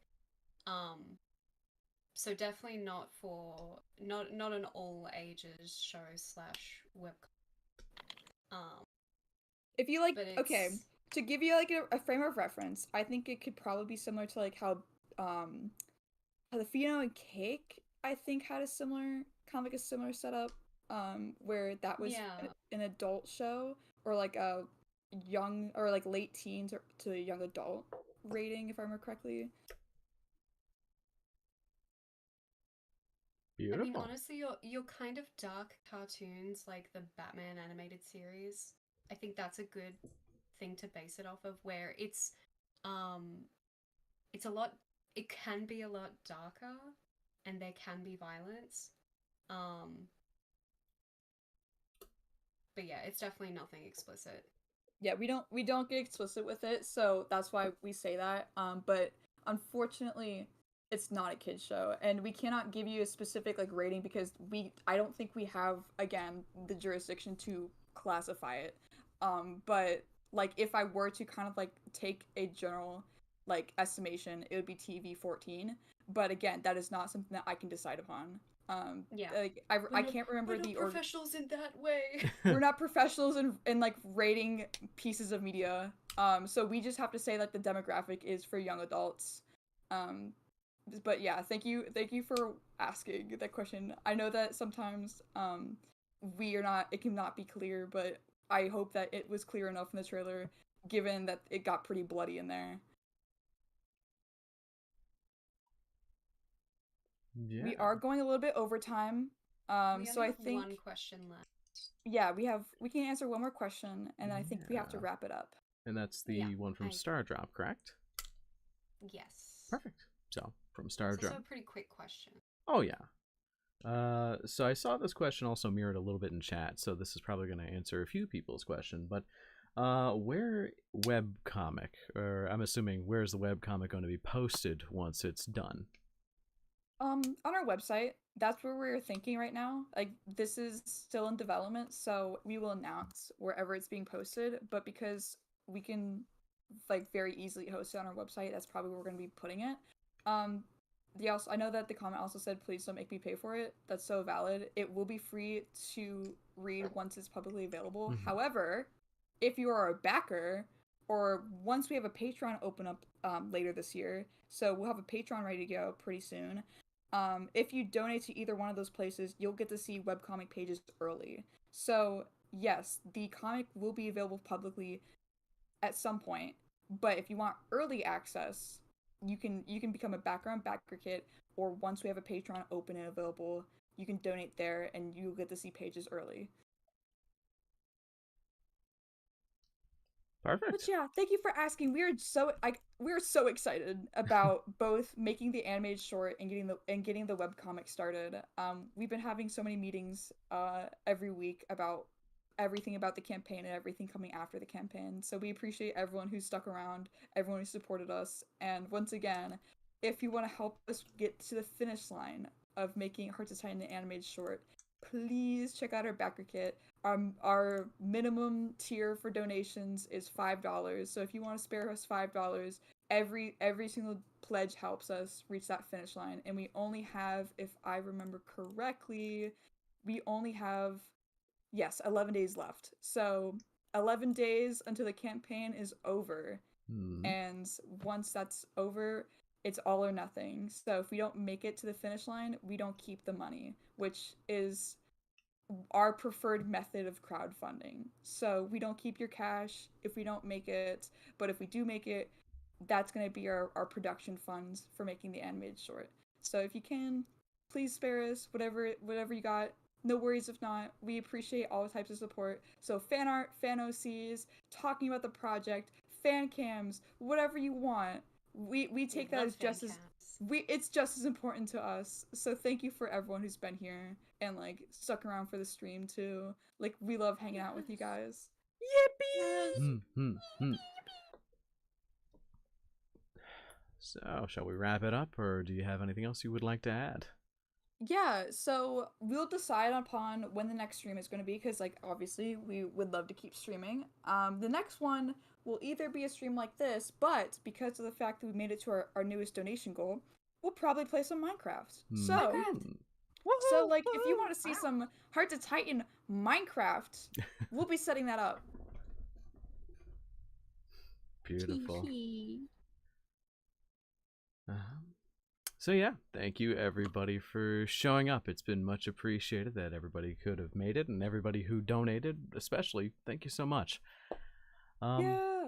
I think from the bottom of our hearts, we can genuinely say that we're appreciative of everything that you've done. So yeah, we'll make sure to announce when the next stream is as soon as we know what date that is. And I don't know if we're going to be announcing alongside that what we're going to be streaming, but the second we can let you know, we'll let you know. Yeah, that's all I got. Is that everything? Yeah, that is everything. So thanks again to everyone who joined us. We'll see you soon. Absolutely. Okay, perfect. Yay! Yay! Fantastic. Well, goodbye, everybody.